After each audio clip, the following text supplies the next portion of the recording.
მოგესალმებით ყველას და გავაგრძელოთ ჩვენი საუბარი მათეს სახარების შესახებ. დღეს უნდა განმარტოთ მათეს სახარების მე-18 თავი. წინა თავი ასე დამთავრდა, თუ გახსოვთ, რომ პეტრეს კითხეს წიგნობრებმა კაპერნაუმში, რომ თქვენი მოძღვარი არ გადაიხდის ტაძრის შესაწირსო და ქრისტემ უთხრა, რომ გადავიხდით ჩვენ, იმიტომ რომ არ დავაყოლოთ ისინი. თუმცა ის ძეა ღვთისა, ზეციური მეფის ძეა და თავადაც მეფეა ამ სამყაროსი, მას არ ეკუთვნის გადახდა ტაძრის გადასახადის, მაგრამ არ დავაყოლოთ, გადავიხდით. მანამდე მოხდა ესეთი ამბები წინა თავებში გახსოვთ? ქრისტემ მათ ელაპარაკება უკვე რომ ავალთ იერუსალიმში და იქ ელის კაცის ძეს ტანჯვა, შეურაცხყოფა, გადასცემენ მღვდელმთავართა და ფარისეველთა ხელში და მას იქ მოკლავენ. მაგრამ ეს სიტყვები გაუგებარი რჩება მოწაფეებისთვის. აი ჩვენ ნახეთ რომ პირველად უფალმა ეს რომ თქვა, პეტრე შეეკამათა. გაბედა კიდევაც რომ შეეკამათა, რას ამბობ, როგორ მოკლავენ, შენ მეფე ხარ ისრაელის და ქრისტემ შერისხა მას რომ განვეთ ჩემგან სატანამ, რადგან კაცისას ამობდა რა ღმერთს. მეორედ რო უთხრა ეს რომ ავდივარ და მომკლავენ, ძალიან დამწუხდნენ. წინა თავში იყოს, ძალიან დამწუხდნენ, მაგრამ ვერ გაიგეს, მაინც ვერ იგებენ. და მაინც ისინი ფიქრობენ და ძალიან მალევე მოდის ის შემთხვევაც, როცა იონეს და იაკობის დედა მოვა ქრისტესთან და ეუბნება რომ თხოვნა მინდა შემისრულო ერთი, რა თხოვნა ეუბნება უფალი, რომ ჩემი შვილები ერთი მარცხნივ და ერთი მარჯვნივ დასვა შენ სამეფოში. ანუ რას ეუბნება რომ მინისტრები იყვნენ, რა რაღაცა მაღალი თანამდებობის ვეზირები იყვნენ, იმიტომ რომ ისინი ელოდებიან რომ ეს უფალი, ეს ძლევამოსილი, რომელიც გვდრებს აღადგენს, ხო? რომელსაც ბუნებაც კი ემორჩილება, მალე ისრაელში დაამყარებს თავის სამეფოს, ხო? სასუფეველს ჩვენ რო ვამბობთ, ეს იგივეა რაც მისი სამეფო. ხო? აი ბერძნულში ხო სახარება ხო ბერძნულადაა დაწერილი, მას ქვია ბასილეა. ბასილეა არის სამეფო. ჩვეულებრივად იხმარებოდა სამეფოსაც გამოსახატავადაც. და ნახეთ რა ხდება მე-18 თავი რასაც ჩვენ ახლა ვიწყებთ, რითი იწყება. და პეტრეს საუთხრა უფალმა, წადიო თევზი დაიჭირეო ანკესითო. და იმე თევზში იქნებაო დიდრაქმაო, ანუ სტატირიო არის 2 დრაქმა, ანუ შენთვის და ჩემთვისო. გესმის? და პეტრეს გაუჩნდა ალბათ ის აზრი ფიქრი, რომ ისიც ამ სამეფოს წევრია, მასაც არ ეკუთვნის, იმიტომ რომ მისიანია. ეს იგულისხმა უფალა, ეს თავისთავად უფალმა ეს იგულისხმა, რომ შენ ჩემიანი ხარ, შენ ჩემი სამეფოს წევრი ხარ და შენც არ გეკუთვნის, მაგრამ აი მე და შენ ერთად გადავიხადოთ. ამიტომ აქედან გამომდინარე უფრო გამტკიცდა კიდევ მათში, ამას უგულებელ ყოფენ თითქოს რომ სიკვდილი არა, ამის გაგება არ უნდათ და კიდევ უფრო მეტად გამტკიცდა მასში ის აზრი, რომ სამეფო მალე იქნება. მისი სამეფო მალე იქნება. და ეს მე-18 თავი იწყება ქრისტეს მეოთხე დიდი სიტყვა. აი ნახე დავასათაურე კიდევაც. მეოთხე დიდი სიტყვა ქრისტესი სწავლება ეკლესიისადმი. ქრონოლოგიურად რა დროა ახლა ეს? ჩვენ ხო წინა თავში ნახეთ რომ გადასახადის აკრეფა რო იწყებოდა ხოლმე, ტაძრის სატაძრო გადასახადის იყო რომელი თვე? ადარი. ეს ადარი არის წლის ბოლო თვე. წლის ბოლო თვე იყო დაახლოებით თებერვალში დაახლოებით და შემდეგი თვე იყო ნისანი, პირველი თვე, როცა უკვე პასექი მოდის. ესმით, ანუ ჩვენ ქრონოლოგიურად ვართ იმ დროს, რომ პასექი მოახლოვებულია, ანუ ის დრო, როცა ის უნდა მოკლან. მისი ჯვარცმის დროა მოახლოვებული და მალევე კიდევაც ამ თავში არის, რომ მიატოვა გალილეა და იუდეაში წავიდა და ეს იყო ბოლო წასვლა მისი იუდეაში, რადგან მალე იქნება ჯვარცმა, რადგან მოახლოვებულია ეს მარტი-აპრილის ნისანის თვე, პასექის დრო. ეს არის მეოთხე დიდი სიტყვა ქრისტესი. მე ხომ ადრე გითხარით, ვინც არ იცის მათთვის გავიმეორებ, მათეს სახარება დაიწერა ვისთვის? ებრაელებისთვის, იუდეველებისთვის. და მათეს სახარება ებმება პირდაპირ რას? ძველ აღთქმას. ის ძველი აღთქმა, ანუ თანახი, ბიბლია, პირველი ნაწილი ბიბლიის ებრაელებს ხომ დღესაც აქვთ და მათ ეს უნდა გააგებინოს ებრაელებს წერს რომ აი ის წიგნები თქვენი რაც აქამდე გქონდათ ისეთი იმის მსგავსი წიგნია ეს იმის აღსრულებას გიყვებათ ეს წიგნი რაც თქვენ გქონდათ ხო მოსეს რჯული წინასწარმეტყველები და ფსალმუნები და სხვა წიგნები და ამიტომაც მათე ასე აგებს ამ თავის სახარებას სულიწმინდის შთაგონებით რომ ხუთი დიდი სიტყვა აქვს ამ მათეს სახარებაში სად იყო ხუთი წიგნი მოსეს ხუთი წიგნი თორა არის მოსეს ხუთი წიგნი გასმით და რომ ებრაელებმა ეს წაიკითხონ და ეს ხუთი დიდი სწავლება აღმოაჩინონ და მიხვდნენ რომ ეს ჩვენი წიგნია ჩვენია და როგორც ვარაუდობენ მეცნიერები ჩვენ აღარა გვაქვს ეს დედანი მაგრამ მათეს სახარებას სავარაუდოდ ამბობენ რომ ებრაულად იყო დაწერილი თავიდან შემდეგ დაიკარგა ის დედანი და ბერძნული თარგმანები გვაქვს თუმცა ჩვენ ახლა მხოლოდ ბერძნული გვაქვს ებრაული ჩვენ არ ვიცით მე მინდა გითხრათ ვინც შემდეგ ამას უყურებს ისწავლის კიდევ მოусმენს სად არის ეს ხუთი დიდი სიტყვა პირველი დიდი სიტყვა არის მეხუთე მეშვიდე თავებში ეს არის ქადაგება მთაზე როცა ის სათა სასუფეველს მის მოწაფეობაზე ლაპარაკობს 19 ტარება როცა იწყება აი ის არის პირველი დიდი ყველაზე დიდი სიტყვა მეხუთე მეშვიდე თავები მეორე დიდი სიტყვა არის როცა ის მოციქულებს გზავნის საქადაგებლად ეს არის მე-9 თავის 35 მუხლიდან მე-11 თავის პირველ მუხლამდე. მესამე დიდი სიტყვა არის როცა ის ლაპარაკობს გამოვიდა მთესველი თესვად.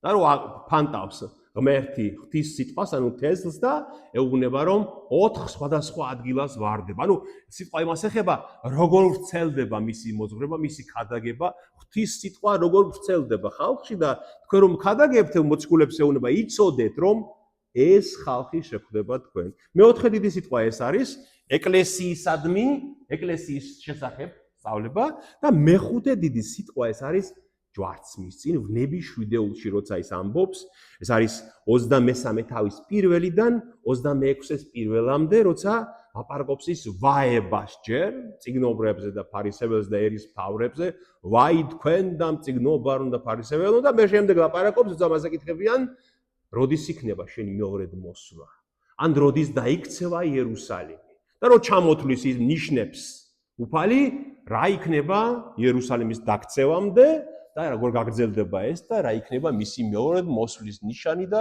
როგორ მოხდება მეორედ მოსვლა. აი ეს არის ხუთი დიდი სიტყვა უფლის, შეგიძლიათ მე თქვენ კიდევ აღმოაჩინოთ და აი როგორ უნდა გაარჩიოთ ეს სიტყვები იცით? აი მაგალითად მეოთხე თავში როგორ იწყება? იმ ხანად მივიდნენ მოწაფეები იესოსთან და კითხეს, რაღაცა კითხეს და შემდეგ ვაგრძელებთ ამ სწავლებას და მე-19 თავის პირველი მუხლი ასე მთავრდება, ასე იწყება. როცა დაასრულა იესომ ეს სიტყვები წამოვიდა გალილეიდან და მივიდა იუდეის მხარეში. ანუ როცა დაასრულა ეს სიტყვები, ნიშნავს რომ ეს დიდი სიტყვა დასრულდა. ყველა ეს ხუთი სიტყვა ასე სრულდება და დაასრულა უფალმა საუბარი თაზე და ჩამოვიდა მთიდან და გაყვნენ მას მისი მოწაფეები. აი ესეა ეს მათესგან სულიწმინდის შთაგონებით დაწერილი. მოდი დავიწყოთ ამ თავის კითხვა და მივყვეთ აი ნახეთ მე 7 ნაწილად გაგიყავით ეს ხო ჩანს მე მგონი 7-ვე ნაწილი ხო? ბავშვი სტუნება, ზეციური მამის ნება, მხილება, კრებულის ძალა, მიტევება და მოწყალება. ანუ ეს ყველაფერი ხდება ჩვენს ეკლესიაში. ასე უნდა იყოს ჩვენს ეკლესიაში. გესმით და აი თქვენს რომ კითხულობთ რომელიმე თავს, მათეს სახარებს ან ლუკას ან იოანეს, ეცადეთ რომ აი დაინახოთ შიგ სტრუქტურულად რა თემებზეა საუბარი. მაშინ ადვილია გაგება ქრისტეს სიტყვების, ხო? და იწყება პირველი ნაწილი, პირველი სიტყვა, პირველი კითხვა რას ეხება. იმ ხანად მივიდნენ მოწაფეები იესოსთან და კითხეს, ვინ უფრო დიდია ცათა სასუფეველში. იესომ დაუძახა ბავშვს, მათ შორის ჩააყენა და თქვა, ჭეშმარიტად გეუბნებით თქვენ, თუ არ მოიქცევით და არ იქნებით როგორც ბავშვები, ვერ შეხვალთ ცათა სასუფეველში. ამრიგად, ვინც დაიმდაბლებს თავს, როგორც ეს ბავშვი, ის არის უდიდესი ცათა სასუფეველში. და ვინ შეიწყნარებს ერთამნაირ ბავშვს ჩემი სახელით მე შემიწყნარებს და ვინც აცდუნებს ერთ სამცირეთაგანს რომელთაც მე ვწამვარ უჯობს წისქვილის დოლავი დაკიდონ ხელზე და ზღვის უფსკრულში დამდგა. ნახეთ, ვინ უფრო დიდია ცათა სასუფეველში. ესენი ასე უბნებიან, რომ იაჰვეს ღმერთის სამეფოში ვინ არის ყველაზე დიდი? ჩვენ ხო ამ კითხვას, აი მე ჩემი თავით გამომდინარეც ვიცი, ამ კითხვას ჩვენ ასე ვიგებთ. აი ცათა სასუფეველში ჩვენს შორის, აი აქ ვინც დგავართ, ვინ უფრო დიდი ვართ? რომელია უფრო დიდი? ხო ასე ვიგებთ. მაგრამ აბათი კითხვა უფრო ზოგადი სახისაა, რადგან იუდეველებში ეს კითხვა აქტიური იყო. აი ვინ არის ყველაზე დიდი ცათა სასუფეველში? რა საქმე უნდა გავაკეთოთ, რომ ყველაზე დიდი ვიყო ცათა სასუფეველში? ესენი ახლა ეს მოციქულები უშუალოდ კონკრეტულად იმას კი არ ეკითხებიან, აი პეტრეს, იაკობს, იოანეს და სხვებს შორის, აი რომელი ვართ უფრო მაგარი? არა, ამას არ კითხულობენ. აი სასუფეველზე, რომელზეც შენ გველაპარაკები, იქ როგორ მივიდეთ? როგორ ვიყოთ ყველაზე დიდი იქ ცათა სასუფეველში, ხო? აი კითხვა ამაში მდგომარეობს. რა საქმე აღვასრულო, რომ დიდი ვიყო ცათა სასუფეველში? აი ეს უნდათ გაიგონ. და მე მაქვს აი ამ თალმუდიდან მე ამოგიწერეთ რას ფიქრობდნენ იუდეველები. მაგალითად, ისინი ამბობდნენ, აი მე-11 ფსალმში არის ესეთი სიტყვები. რამე თუ მართალა სუფალი და სიმართლენი შეიყვარა და სიზრფოებანი იხილა პირმან მისმან, ხო? ანუ მართალია თვითონ სიმართლე შეიყვარა და სიზრფოებას უყურებს მისი პირი, სიზრფოებას. ამიტომ იუდეველთა მასწავლებლები ამბობდნენ, რომ მართალი კაცი არის ყველაზე დიდი ცათა სასუფეველში. აი ვინც სიმართლით ცხოვრობს, ვინც არ ატყუებს ღმერთს, არ ატყუებს თავის თავს, არ ატყუებს ადამიანებს, აი მართალი ადამიანი ეს არის ყველაზე დიდი. ზოგიერთი ამბობდაო, ეს იუდეველებში ასეთი მიდგომა იყო, რომ განსხვავებული აზრები ჰქონდათ მოძღვრებს. არც ერთი არ უარყოფდა მეორეს, მაგრამ იყო მრავალი შეხედულება. ზოგი ასე ამბობდა, ზოგი ისე ამბობდა. ზოგიერთი ამბობდა ჯულის მცოდნენი და კეთილი საქმეს აღსრულებნები არიან ყველაზე დიდნი. ანუ ვინც თორა ჯული იცის ზედმიწევნით და იმის და შესაბამისად აღსრულებს კეთილ საქმეებს, ისინი ყველაზე დიდები არიან. ზოგი ამბობდა ბავშვების აღმზრდელი ჯულიერად ყველაზე დიდი არიან. ჩვენც ხო გითხავს ხოლმე ეს, რომ პედაგოგის პროფესია არის ყველაზე დიდი რამ. აი ამას ამბობდა ისინიც, რომ ბავშვებს ვინც ასწავლის და ჯულიერად ზდის ყველაზე დიდია ცათა სასუფეველში. ზოგიერთი ამბობდნენ უხუცესნი, ანუ ერისმთავრები და მოძღვრები, როგორც მაგალითნი ერისათვის, ისინი არიან ყველაზე დიდნი, ხო? იმიტომ რომ სინედრიონში ისე კი ვერ მოხდებოდა ადამიანი, ხო? ის უნდა ყოფილიყო გამორჩეული რჯულის ცოდნით, საქმეებით, უხუცესი ამას ერქვა, იმიტომ რომ მას შეეძლო ერისთვის ეწინამძღვრა. ისინი არიან ყველაზე დიდები. და ერთი იყო კიდევ ხელშეუხებელი აზრი, მოწამეები არიან ყველაზე დიდები. ანუ ვინც სისხლი დაღვარა ღმერთისთვის და იმიტომ მაგ დროსაც იყვნენ მოწამეები, განაყოფილ ქრისტიანობაში არის მოწამეები, ხო? წარმართები რომ ხოცავდნენ და კლავდნენ რწმენის გულისთვის. ანუ ურჯულო მეფეები რომ კლავდნენ, აი ისაია ხომ დევნიდნენ ისაია წინასწარმეტ ყველს და როგორც იუდაური ტრადიცია გვეუბნება, ხის ფუღუროში დაიმალა და მოჭრეს ის ხე და გადახერხეს. ხერხით გადახერხეს ადამიანი, ასე აღესრულა ისაია წინასწარმეტყველი, მოწამეები ყველაზე დიდია. რას ამბობს ქრისტე? აი თქვენ ხო მოისმინეთ მათი მოძღვრები რას ამბობენ? გაინტერესებთ ხა ჩვენი მოძღვარი რას ამბობს? ვინ არის ყველაზე დიდი ცათა სასუფეველში? დაუძახა ბავშვს, ჩააყენა მათ შორის და პაიდიონ ბერძნულში არის პატარა ბავშვი. პატარა, აი სკოლამდელი პატარა ბავშვი მოიყვანა, დააყენა და ეუნება. თუ არ მოიქცევით და არ იქნებით როგორც ეს ბავშვი, ვერ შეხვდეთ ცათა სასუფეველში. ანუ ყველაზე დიდი არის ეს აი ამ ბავშვით ვინც იქცევა. და ნახეთ, თუ არ მოიქცევით და არ იქნებით, რას ნიშნავს? ქცევას გულისხმობს? ეს ქართულის ეს სიტყვა გვაბნევს ჩვენ. ბავშვურ გუნებას, მაგრამ აი მოიქცევით რას ნიშნავს? თუ არ შეიცვლებით, თუ არ შეიცვლებით, მოქცევა ხომ ნიშნავს თუ არ გამოსწორდებით და ანებეთ თავი ამ შეხედულებებს. დაანებეთ ამ პარტავნულებ აზრებს თავი. თუ არ შეცვლით თქვენ მიდგომას და არ იქნებით როგორც ბავშვები მოქცევა, აი უმქეა გერმანულში ხო? უმქე, მოტრიალდებით. აი ამ კითხვებს თავს დაანებებთ, რასაც გიტრიალებ და არ გახდებით როგორც ერთი ბავშვი, ვერ შეხვალთ სათასასუფეველში. და თქვა ამერიკან ვინც დაიმდაბლებთ თავს როგორც ეს ბავშვი, ის არის ყველაზე დიდი სათასასუფეველში. და ვინც შეიწყნარებს ამნაირ ბავშვს, რა შეიწყნარებს და შინავს, მიიღებს, ასწავლის, მოусმენს, გადაარჩენს, ასევე ამდენ იშვილებს. ძველ აღთქმაში იყო ეს ცნება, რომ ვინც ბავშვი იშვილოს და გაზარდოსო, ღმერთი ისე უთulis, რომ როგორც მისი გაჩენილიაო. ესმით? ანუ ქრისტეს ძალიან უყვარს ბავშვები. ნახეთ და აი როცა ის გვასწავლის ეკლესიაში როგორ მოვიქცეთ, პირველ ცნებას იმას გვაძლევს, რომ ბავშვია სამაგალითო ეკლესიაში. ნახეთ, შემდეგ თავში ეს 19 თავშია, როგორ მოუყვანესო ბავშვებიო და უდოდა რომ დაელოცა მასო. და არაცლიდნენო მოწაფეებიო, უშლიდნენო ხელსო და ხოლო იესომ თქვა, აცადეთ ბავშვებს და ნუ უშლით ჩემთან მოსვლას, ვინაიდან მაგადნაირებისაა სათასასუფეველი და მოეხვიაო ბავშვებსო, მოეფერაო ბავშვებსო, დალოცაო და ისე გაუშვაო. ესმით? ანუ ბავშვები უყვარს ძალიან უფალს და ამიტომაც პირველი მაგალითს გვაძლევს, რომ ბავშვებივით უნდა იყოთ ეკლესიაში. დიახ?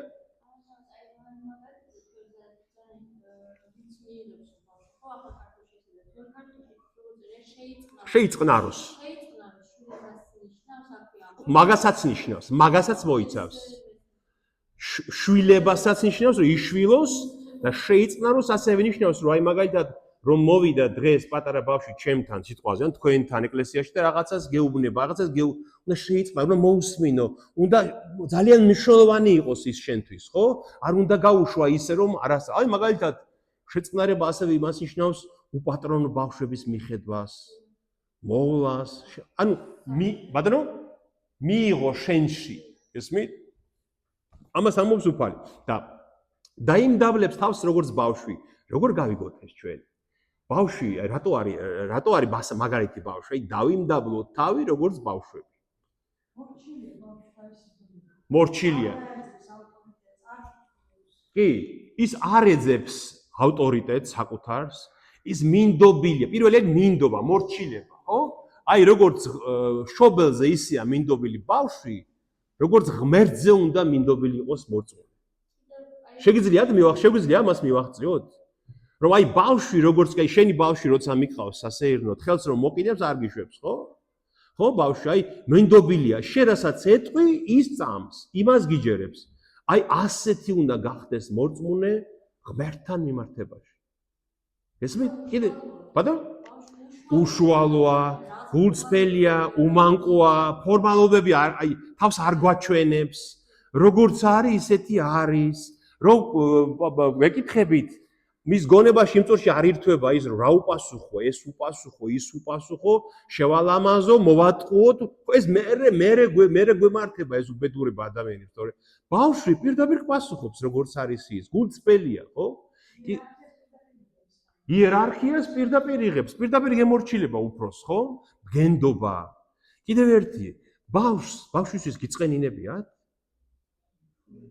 მაგრამ მეორე წუთს ბავშვს აღარ ახსოვს, ხო მასეა? მეორე წუთს მოეფერები, აკოცებ და დამთავრდა რა. შეგვიძლია ჩვენ ეს გავაკეთოთ? გვიჭირს. ის ვინ აკეთებს ამას? ცოლი რო გეჩხუბება, ან ქმარი რო გეჩხუბება, ერთკვირიან გაბუტვა მაგალითად ხანდახან, ანუ რაღაცა სხვა, ხო? ან უნდა გადაუხადო სამაგიერო, ხო? ან ნანოფ იმას რო აი ეს რო მითხრა, მე რატო არ უპასუხე ეს? რო აი რატო არ ამოვადინე ცხვირში ის რაც ბავშვი ხო ასე არ იქცევა, ხო? ბავშვს აი მაგალითად მერთხელ მინახავს რომ დედამ მაგალითად სახეში გაარტყა ბავშვს. მეორე წუთში ეს ბავშვი მივიდა და მიეხუტა. წარმოგიდგენია? წენა არა აქვს გულში რა.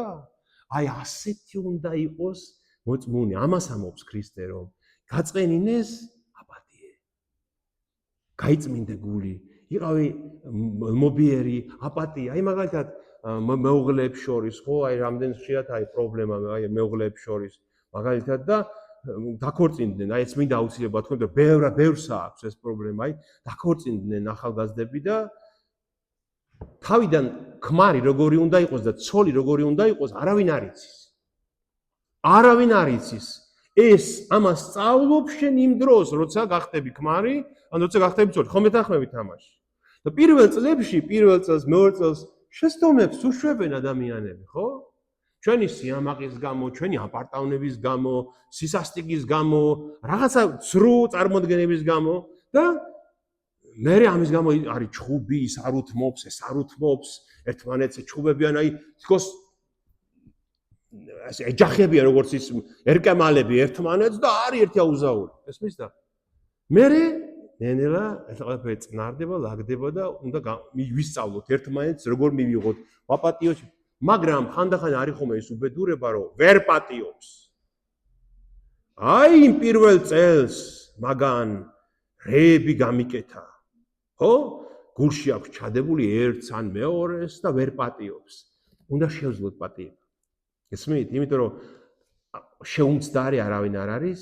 აი როგორც ბავშვს შეუძლიათ ჩვენც უნდა ისე ვაპატიოთ ერთმანეთს ყველაფერს. რადგან აი წარმოიდგინეთ ეს მაგალითი ხშირად მე თვითონ მომდის ხოლმე ჩემს თავში. აი რომ გავიგო რომ ქრისტე გამოჩნდა აი სადღაც, ხო?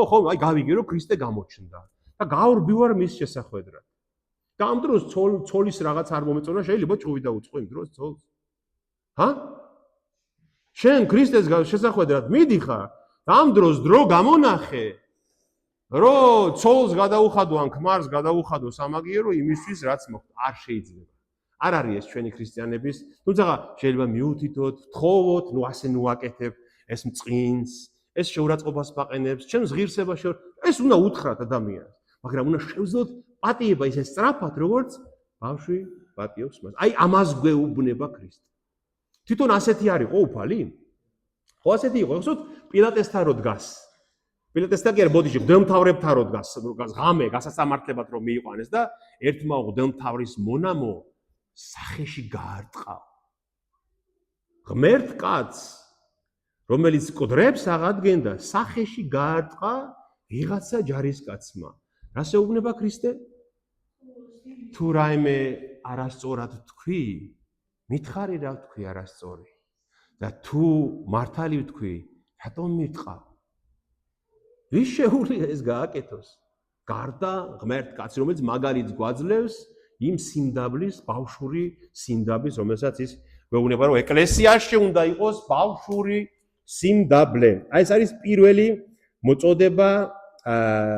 მოწოდება ქრისტესაგან. და ასევე გვაფრთხილებს უფალი, ეს ბოლო მუხლი მეექვსე რა იყო, ვინც აცდუნებს ერთს ამ ბავშვს. რა ურჩევნია მასო? ხო, დოლაბიო, აი ვირის დოლაბი წერია ძველ ქართულში. ვირის დოლაბი, ძალიან დიდი ვირები რო ატრიალებდნენ, ხო? იმას ხო კაცი ურჩევნია აი ეს ვირის დოლაბი დაკიდონ ყელზე და უფსკრულში ჩაგვის, დი მძიმეა ბავშვის წინაშე ჩადენილი ცოდვა. გესმით? ამიტომ ამაზე აი ძალიან დიდი ყურადღება გვმართებს. ძალიან დიდი, აი ჩემ ახლობლებს კიდევაც ვეუბნებოდი ამას წინათ, რომ აი ჩვენი გონება ამას აი აშობა იცით ვერ იაზრებს. რამდენად დიდი დანაშაულია ბავშვის დამახინჯება, ხო? აი წარმოიდგინე ძალიან ძვირფასი ოქროს ნაკეთობა რომ მოხდა, ხო ძალიან მაღალი ხარისხის ოქრო რო იყოს, რომ თუ ძალიან მიაჭირე იმას გაამრუდებდა, ვეღარ გაასწორე. ხო? ის თუ გაამრუდდა ერთი დამთავრებულია. აი ასეთია ბავშვი. თუ შენ რაღაცა არასწორად ასწავლე ან ჩაუნერგე, გაამრუდდა ის მისი სული და ძალიან ძნელია მე იმის გამოსწორება. ამიტომ ძალიან დიდი სიფრთხილე გვაფრთხილებს იესო ქრისტე. მაგრამ კითხვა იდება იბადახობა ხომე ასე ჩვენ შემდეგ ადგილები ნახავთ. ბავშვებს გულისხმობს მართლა თუ ადამიანებსაც გულისხმობს? აი მოდი წავიკითხოთ და შემდეგში ამაზეც გაეცემავს, იმიტომ რომ შემდეგ ამობს ხოლმე ერთს ამ მცირეთაგანსო. ვინც შეურაცხყოფს ერთ ამ მცირეთაგან. თქოს ეს რაღაცნაირად იცვლება ბავშვი და მცირე უბრალო ადამიანი. ბავშვი თქოს ბავშვის ანალოგია მაგალითზე ქრისტე გვეუბნება რომ ერთი უბრალო, ყველაზე დაბალი ადამიანი უნდა მიიღოთ ისე როგორც ბავშვი, როგორც პატარა ბავშვი. შემდეგ მე-7 მუხლიდან ვაი ამ ქვეყანას საცდურთაგან, ვინაიდან საცდური გარდაუვალია. მაგრამ ვაი იმ კაცს, ვისგანაც მოდის საცდური. თუ შენი ხელი ან და შენი ფეხი გაცდუნებს შენ, მოიკვეთე და გადააგდე. გიჯობს უხელოდ ან უფეხოდ შეხვიდე სიცოცხლეში, ვიდრე ორივე ხელით ან ორივე ფეხით ჩავარდე საუკუნო ცეცხლში. თუ შენი თვალი გაცდუნებს შენ ამოითხარე და გადააგდე. გიჯობს ცალთვალა შეხვიდე სიცოცხლეში, ვიდრე ორივე თვალის მქონე ჩავარდე ცეცხლის გეენაში. ეგრძალეთ, ნუ შეურაცხყოფ ნურც ერთ ამ მცირეთაგანს, რადგანაც გეუბნებით თქვენ, რომ მათი ანგელოზები ცაში თვალს არ აშორებენ ჩემი ზეციური მამის სახეს, რადგან ძე კაცისა მოვიდა, რათა იხსნას დაღუპული. ნახეთ, დასამობს იცოდეთ, რომ არ შეურაცხოთ არც ერთი ამ მცირეთაგანიო, რადგან მათი ანგელოზები ზეცაში თვალს არ აშორებენ ჩემი ზეციური მამის სახეს. ანუ აქ უკვე ჩვენ ხედავთ, რომ ერთ მცირედზე, პატარაზეა ლაპარაკი. აქ შეიძლება ბავშვიც იყოს ნაგულისხმები და მცირე პატარა ადამიანი. აი მაგალითად ახალმოსული ეკლესიაში. ის ხომ ჯერ ბავშვია ამ გაგებით, ხო? ის ხო ჯერ ჩვილია. პავლე მოციქულიც ხო ეუბნება, რომ ჯერ ჩვილები ხართო, კი მოგნანთლეთო და კი იწამეთო, მაგრამ ჯერ ჩვილები ხართო. ამიტომ ბავშვის ანალოგიაზე ჩვენ უნდა გავიგოთ ადამიანებზეც, რომ ადამიანებსაც ასე უნდა მოევცეთ. და ქრისტე ლაპარაკობს, რომ აი გითხრა, რომ გაგვაფრთხილა. ნახეთ, როგორ ებმება აზრი აზრს. ხომ გაგვაფრთხილა, რომ არავინ აცდუნოს ბავშვის ბავშვი. და შემდეგ უკვე ვეუბნება, რომ ცდუნება გარდაუვალია. ცდუნება სამყაროში იქნება.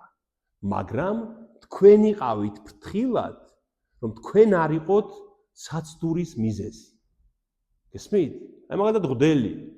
ძალიან საშიში პროფესიაა მღვდელი.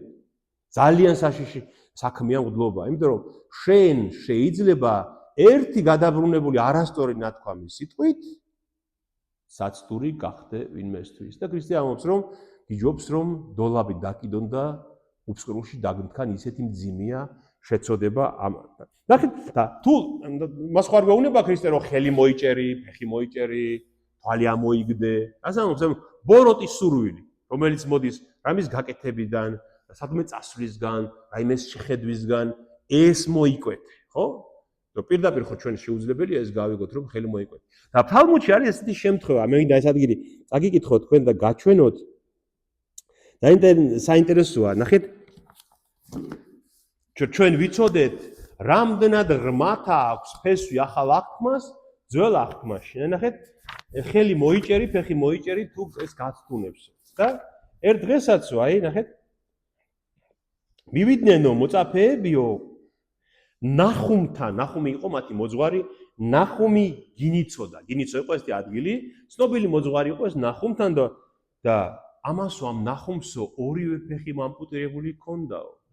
ორივე ხელი ამპუტირებული ჰქონდაო და კეთრი ჰქონდაო. კეთროვანი იყო და სადაც ცხოვრობდა ეს მოძღვარიო, ძალიან დიდი მოძღვარი იყო, მაგრამ აი ესეთი ინვალიდი და ნახევრად დანგრეულ სახლში ცხოვრობდაო და წყალი იყო შესულიო ამ სახლშიო და აი წყალში ედგა ეს საწოლიო თავისი და ისე დიწვაო და მოწაფეები რომ მივიდნენ მის სანახავათო უთხრაო რომ გაგიყვანთო აქედანო, იმიტომ რომ არ შეიძლება ყოფნაო და მან უთხრაო რომ ჯერ ნივთები გაიტანეთო და მერე მე გამიყვანეთო, იმიტომ რომ სანამ მე ამ სახლში ვარო, ღმერთი არ დაუშვებსო რომ სახლი ჩამოიქცესო და მართლაცო ნივთები რომ გაიტანეს სახლიდან და მერე ეს გამოიყვანეს სახლით ჩამოიქცაო. და მოწაფეებმა უთხრესო რომ ვაი ჩვენს თავსო რომ ასეთ მდგომარეობაში გხედავთო ამ ნახუმს უთხრეს და ამან კიდე უთხრაო ვაი მეო რომ ეს არ მჭირდესო და რატომ მოწაფეებმა უთხრესო რატო ამბობ მაგასო გესმის ანუ რო არ მჭირდეს ეს უბედო რომ ვაი მაშინ მეო იმიტომ რომ ესო მე თვითონ დავმართე ჩემს თავსო და როგორ მოწაფეებმა უთხრესო ერთხელ მოდიოდიო დატვირთული პროდუქტი, საჭმელ სასმელი დატვირთული სახედრები მომყავდაო და გზაზე შემომხვდაო გლახაკი. ჩემი მოძმეო, ებრაელი გლახაკი შემომხვდაო გზაზეო და თხოვაო რომ ძალიან მშიაო და მომეცი ცოტა საჭმელიო. და მე უთხარიო რომ არაო, აი რომ მივალ და გადმოტვირთაო, სადაც მიმაქო, იქ მოდი და იქ მოგცემო. ეს რო უთხარი და 1-2 ნაბიჯი გავერ დაეცა და მოკვდაო. შემდგომ მშიერი იყო ისეთი მშიერი რომ გავეცარე თუ არა მოკვდაო და ჩამოხდიო ამ იმიდან სახედრიდანო და დავემხე და ღმერთს უთხარი ღმერთო მომკვეთე ეს ხელი ეს ფეხიო რითიცო მას ეს არ მივეციო მომკვეთე ის ფეხი რითაც გავშორდი მასო და ეს კი აღეს შემდეგო დაავატყობდიო და მართლა დავკარგე ხელი და ფეხიო და მე ჩავთვალეო რომ არ არის ეს სასჯელი ჩემთვის საკმარისიო იმიტომ რომ ის საერთოდ მოკვდაო აი ჩემი შეუბრალებლობის გამო და თქვიო რომ ღმერთო კეთრი სანამ არ შემჭამს ჩემს სხეულსო მე ვერ გადავიხდი მირჩევნი აქ დავიტანჯო ვიდრე შენ სასუფეველში ვერ მოხვდე და იქ დავიტანჯო ხედავთ აი რასაც ქრისტე მერე იმეორებს ანუ ეს სწავლება ძველი აღთქმისეული სწავლებაა რომ გირჩევნია მოიკვეთო ის რამაც შეგაცდინა ვიდრე სული დაიღუპო და ვერ მოხვდე სასუფეველში. ხედავთ როგორი კავშირია. ამიტომაც ისევ გავიმეორებ რომ დიდი ურჯულოება როცა ადამიანია ამბობენ რომ ძველი აღთქმა ეს ჩვენი არ არის, ეს იუდეველების არის. ან თუნდაც იუდეველთა სწავლება რაც თუნდაც მოცემული ამ ძველი აღთქმის შესახებ აბსოლუტურად უნდა რომ მოჭრან და მოყვეთონ. არა, ფესვი იქ აქვს ამას. და ქრისტე განაუარყოფს იმას. აი ხომ ნახეთ თქვენ თვითონაც, რაც თალმუდში წერია ამ ფეხების მოკვეთაზე. იგივეს იმეორებს უფრო მოკლედ, სხვა ფორმულირებით, ხომ ასეა? გესმით? აი, იმიტომ რომ ის იყო იუდეველი მოძღვარი იყო ის და მაგრამ ღვთაებრძეციდან მოსული იყო იგი. და შემდეგ ამბობს ეგრძალეთ ნუ შეურაცხყოფთ ნურავის ამ პატამ მცირეთაგანს, ბავშვსაც და უბრალო გლახაკ ადამიანს, ხო აი მათხოვარს, მაგრამ ძალიან გაჭირვებულს, ხო? მცირეა შენ ესები გვაჭირ რომ მცირეა. რატომო? იმიტომ რომ მათი ანგელოზებიო თვალს არ აშორებენ ჩემი ზეციური მამის სახესო. ეს არის ძალიან ძლიერი ნათქვამი, იმიტომ რომ ანგელოზებს წესით იუდეველთა სწავლებით, ძველი ქრისტიანული სწავლებით, ყველა ანგელოზს არ აქვს უფლება რომ ღმერთს პირის სახეს შეხედოს.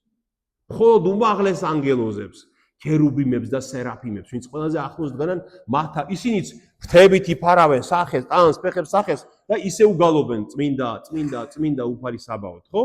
და ანუ იმდენად მნიშვნელოვანია ერთი ბავშვის ან ერთი მცირედი ადამიანის არ დაჩაგვრა, უმაღლესი ანგელოზები ღმერთთან რო დგანან, იფარავენ მათ. მათ რა დაემართებათ? მიდიან და მოახსენებენ ღმერთს, ხო? აი აქედან არის რწმენა ჩვენს სარწმუნოებაში, ჩვენს ეკლესიაში, ჩვენს სარწმუნოებაში, რომ ფარველი ანგელოზი ყავს ადამიანს. და ძველ აღთქმაში ჩვენ ბევრ ადგილას და ახალ აღთქმაშიც ბევრ ადგილას გვხვდება, რომ მისი ანგელოზი, მისი ფარველი ანგელოზი. აი მაგალითად 91 ფსალმოში ყველას წაგვიკითხავს, რამე თუ ანგელოზთა მისთა და უბრძანებიეს შენთვის დაცვა შენ და ყოველთა შინაგზა შენთა. თავის ანგელოზებს უბრძანებს რომ შენ დაგისვან შენს გზაზე. ეს მესიაზეა ნათქვამი, მაგრამ ის ხო განკაცებული ღმერთი იყო, ხო? ასევე მაგალითად იაკობი ამბობს, იაკობი ძველ მამამთავარი იაკობი რომ ჩემმა ანგელოზმა მცველმაო დაბადების 50-მერვე თავშია ეს. ჩემმა მცველმა ანგელოზმა დაგლოცოს და გაკურთხო შენო, ის თავის შვილებს ეუნება, ხო? ანუ მას ყავდა ფარველი და მცველი ანგელოზი უფლისაგან.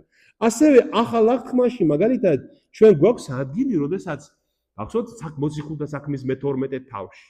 როცა პეტრე მოციქული ციხეშია შეპყრობილი და ანგელოზი გაუხსნის კარებს და გამოიყვანს, ხო? და მერე მიდის თავისიანებთან პეტრე და რომ მივა და აკაკუნებს იქიდან ვიღაცა მოვა რომ გაუღოს და პეტრე ვარო გამიღეთო ეუნება პეტრე ვარო და ღამეა გაიქცევა ეს ბიჭი და ეუნება პეტრე დგასო კარებთანო არ და იცია რომ ციხეშია არაო ეგაო მაგისი ანგელოზი იქნებაო პეტრე არ იქნებაო ანუ მაგისი ფარველი ანგელოზი იქნებაო ნახეთ ასევე ებრაელთა მოცწერილის პირველ თავში ნათქვამია, რომ პავლე ამბობს, რომ ჩვენ მოგვეცა ყველაზე მაღალი მდგომარეობა ყველა ქმნილებას შორის. აი რას ამბობს პავლე მოციქული, უყურეთ, ანგელოზებიცო ჩვენს სამსახურებლად არიან მოვლინებულიო. აი ნახეთ ეს პირველი თავის მე-14 მუხლია. განა ანგელოზები, ანუ ყველანი მომსახურე სულები არ არიან?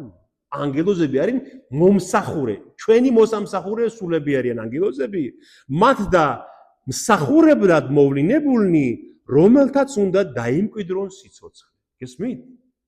ანგელოზები მოვლინებული არიან ჩვენ მსახურებად, რომ დაგვეხმარონ სიცოცხლის დამკვიდრებაში. ამიტომ ეს უნდა გვწამდეს ჩვენ, რომ ღმერთი იცავს ადამიანებს მფარველი ანგელოზის სახით, მეშვეობით და ეს არის ამას აქვს საფუძველი წმინდა წერილში, ხო? ამიტომაც არის დილის ლოცვებში, რომ ლოცვა მფარველი ანგელოზისადმი, ხო? მასეა. მე ადამიანებმა იცით ეს ცოტა კიდევ უფრო მეტად განავრცეს და ამბობენ, რომ აი მაგალითად წმინდანი არის მისი მფარველი ანგელოზი, ხო? აი ამბობენ, წმინდა გიორგი არის შენი მფარველი ანგელოზი. ეს ცოტა ხალხური, ეს ცოტა როგორ ვთქვა, ცურწმენა. წმინდა გიორგი წმინდანი, ის არ არის ანგელოზი. წმინდა გიორგი შენი მფარველი ანგელოზი როგორ უნდა იყოს? ეს არის ეციური ძალები, უსხეულო ძალები, რომელიც ჩვენ გვიცავენ და გვეხმარებიან. აი ეს არის. ნუ გწამდეს, რომ არსებობს ასეთი დაცვა ღმერთისაგან. და შემდეგ ამბობს, რომ რამდენად, აი ნახეთ, ეს ხო ამას დუნებას გავცდით. დუნება. ეხლა მესამე ზეციური მამის ნება. და ეს ყველაფერი, რასაც ახლა ჩვენ ვლაპარაკობთ, ეკლესიას ეხება. ეკლესიაში ხდება ეს ყველაფერი. ხო, ნახეთ, მოწაფეები ეკითხებიან, ცათა სასუფეველში ვინ უფრო დიდია, ხო ასე დაიწყო ეს საუბარი. და ქრისტე იწყებს ეკლესიაში წესრიგზე ლაპარაკს. ანუ ეკლესია არის რა? სასუფეველი მიწაზე, ცათა სასუფეველი მიწაზე. და ამბობს, მამის ნება რა არის? როგორ გონიათ, კაც რომ 100 ცხვარი ყავდეს და ერთი მათგანი დაეკარგოს, კან არ მიატოვებს 99-ს და არ წავა დაკარგულის საძებრად? და თუ მოხდა ისე რომ იპოვა ჭეშმარიტად გეუბნებით თქვენ, მას უფრო მეტად შეხარის ვიდრე იმ 99-ს, რომელიც არ დაკარგვია, ასევე არ ნებავს მამას ჩემსა ზეციერს, რომ დაიღუპოს ერთი ამ მცირეთაგანი. გესმით? ადამიანებს, ანუ მოკლედ რო ვთქვათ, ადამიანებს რაც არ უნდა უმნიშვნელოდ მიგაჩნდეთ რომელიმე ადამიანი, ხომ ხდება ხოლმე ასე? აი ჩვენ ყველამ ვიცით ეს. აი ზოგიერთ ადამიანს ისე უყურებ ჩვენ, რომ მიგაჩნია, რომ ის აბსოლუტურად უმნიშვნელოა. მე ბევრჯერ დავწმუნდი ჩემ ცხოვრებაში, რომ აი უმნიშვნელო რომ მიგვაჩნდა ადამიანი, თურმე იმას ყველაზე მეტი მადლი მიუღია ღმერთისგან. შემდეგ მოსულა ის ადამიანი და ისეთი რაღაცები უთქვია ჩემთვის წმენიდან, გავაგნებულ ვარ, რომ ჩვენ რო გვეგონა რომ ის უმნიშვნელო არის, თურმე ყველაზე მეტად იმას ასწავლის ღმერთი. ასეთია ღმერთი, გასმით? ამიტომაც ამბობს, რომ მიატოვებს 99-ს, რომელიც ვითომ დავინავებულია, წავა და იმ ერთს ეძებს და იმას რო იპოვის. უხარია, ვიდრე ის 99. აი ასე უყურებს ღმერთი ბავშვს და ადამიანს. კიდევ ერთი ადგილი გამოგჩა ჩვენ, ნახეთ, რადგან ძე კაცისა მოვიდა და იხსნას დაღუპულნი. ამ ადგილს განმარტავენ ასეც, რომ აი მაგალითად წარწმედული, დაკარგული იგივეა, წარწმედული ნიშნავს დაკარგულს. გამქრალს კი არ ნიშნავს, ან განადგურებულს კი არ ნიშნავს, დაკარგული, ღმერთის თუ დაკარგული. აი ხშირად მაგალითად მოუკვდება ადამიანს შვილი, ბავშვი, რომელიც არის მოუნათლავი. ხო? ხო ხდება ასე. და დედა წუხს. ვერ მოასწრო მონათლა რა? ვერ მოასწრო. და დედა წუხს, რომ რა ეშველება? მისი შვილი მოუნათლავი წავიდა. აი ეს ადგილი, აი ზუსტად მაგას გვეუბნება ჩვენ. რომ ღმერთს უყვარს ერთი მცირე ბავშვი და მოვიდა იმიტომ რომ იხსნას ის დაკარგულიც. გესმით? ანუ ის თუ მოხდა ისე რომ ბავშვი ისე წავიდა იმ ქვეყნად, აი ამ ფრაზაში უკვე ჩადებულია ის რომ ღმერთს არ სურს მისი დაღუპვა. ღმერთი მოვიდა რომ ის ერთი პატარა უმნიშვნელო რომელიც შეიძლება მოუნათლავი წავიდა ისიც გადაარჩინოს. გესმით? თუმცა ჩვენ ესეა ნათქვამი, მაგრამ ჩვენ არ ვიცით მათი ხვედრის შესახებ, მაგრამ ქრისტე გვეუბნება, რომ მოვიდა მათ გადასარჩენადაც. აი მაგალითად კიდევ მეორე შემთხვევა.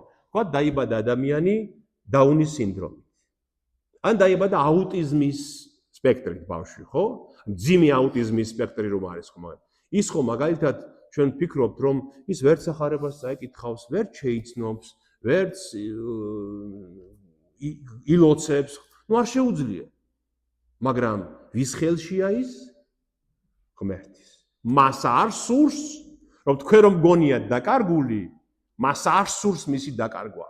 ის ღმერთის ხელშია და მას ღმერთი წაიყვანს და ღმერთი მიუჩენს თავისათვის. და ჩვენ, აი ხანდახან იოანე ოქროპირი ასე ამბობს, რომ ხეიბარი ვინმე თუ დაიბადა, ის კითხვა კი არ უნდა დავსვათ ჩვენ, რატო დაიბადა, რა შესწოდა რომ ხეიბარი დაიბადა.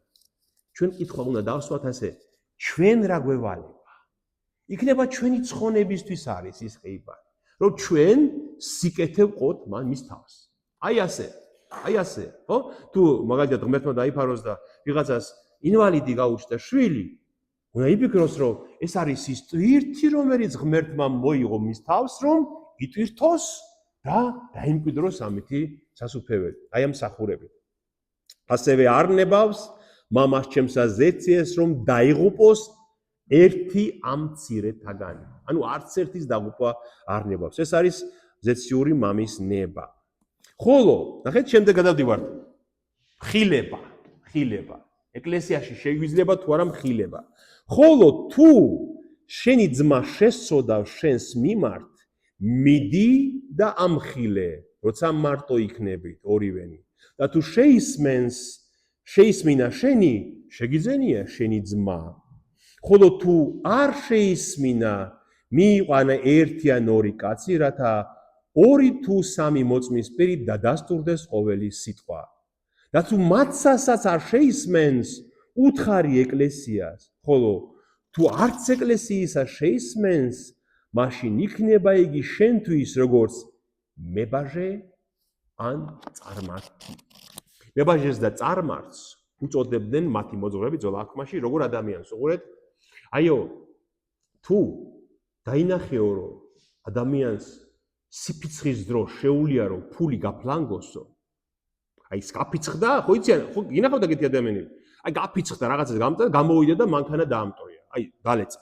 აიღო კეტი და ხო არიან ეგეთი ადამიანები.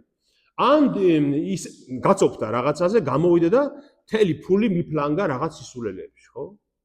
ან თუ დაინახეო, რომ ამ სიფიცხის და სიგიჟის დროსო შეუძლიაო რომ დალეწოსო ნივთები, ან შემოიხიოს ტანსაცმელიო, იცოდეო, რომ ეს მაგ ადამიანის ნდობა არ შეიძლებაო და ეგ იყოს შენთვის როგორც მებაჟე და წარმართიო.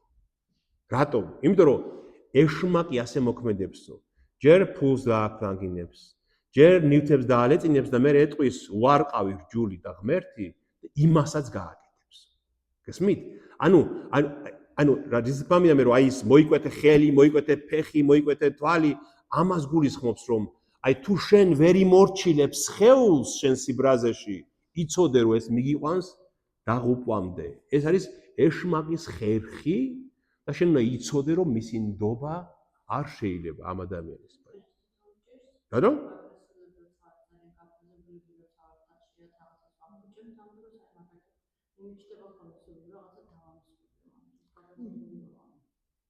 ხო, და არ არის ეს კარგი. არ უნდა დაემორჩილო, მაგას არ უნდა დაემორჩილო, ლია, ეგ არ არის კარგი. მე მესმის რომ შენი თვისებაა, იმდენად ალბათ შეეჩვიე რომ გინდა რომ ეს არ არის კარგი თვისება. ხო, ეს კიდევ სხვა არის, მაგრამ თუ შენ იქითკენ მიდიხარ რომ რაღაცა დაამტრიო, გაანადგურო, დააზარალო, ამას ზღვარი სადმე აქვს, შეიძლება მე აღარ გქონდეს ამას ზღვარი, ხო? ანუ იფიქრო ამაზე რომ ეს ბრაზი სხვაგან მიმართო. ხო? სხვაგან მიმართო. ხო? კი. მესმის იმიტომ რომ ამის დალეწვას ჩვენ რაღაცას რატო ვლეწავთ გაბრაზების დროს. სინამდვილეში არ შეიძლება. არ არის. ხო და ეს ცუდითვისება. სუითვისება. იცი რატომ მღერე ჩვენ ვაზას რატო ვამტვრევთ სინამდვილეში? აი რატო ვამტვრევთ? პრობლემას ვამტვრევთ, ხო? პრობლემაა რაღაც გადასაჭრელი, ხომ ასეა? იმ პრობლემას არ ჭრით ან ვერ ჭრით და გვირჩევნია ვაზა დავლეწოთ, დავამტვრიოთ, ხო? სინამდვილეში პრობლემა უნდა გაიხსნას. ხომ ასე? აი ის რო არის გორგიასის თუ რა ქვია იმას კვანძი რო ვერ გახსნა, კვანძი იყო შეკრული ბერძნულ ლეგენდებში როა, მითებში როა და ვერ ჭრით, ვერ ხსნიდნენ ამ კვანძს, აი იყო და ხმლით გადაჭრა, ხო მან? ანუ ხო? ჩვენ ვცდილობთ რომ დავლეწოთ, დავამტვრიოთ ის რა გამოხატულებაა იმისა რომ ჩვენ პრობლემას ვერ ჭრით. ამიტომ უნდა ვიფიქროთ იმაზე ის პრობლემა როგორ გადავჭრათ. პრობლემა როგორ გავხსნათ. ვიფსაუბროთ ამაზე სიტყვით ვიპოვოთ გამოსავალი აზრობრივად, ხო? როგორ? არ შენ გინდა რომ ბრაზისგან გათავისუფლდე. და ვაზას რო დალეწავ, შემდეგ თავის შვებას გზნობ? შვებას გზნობ?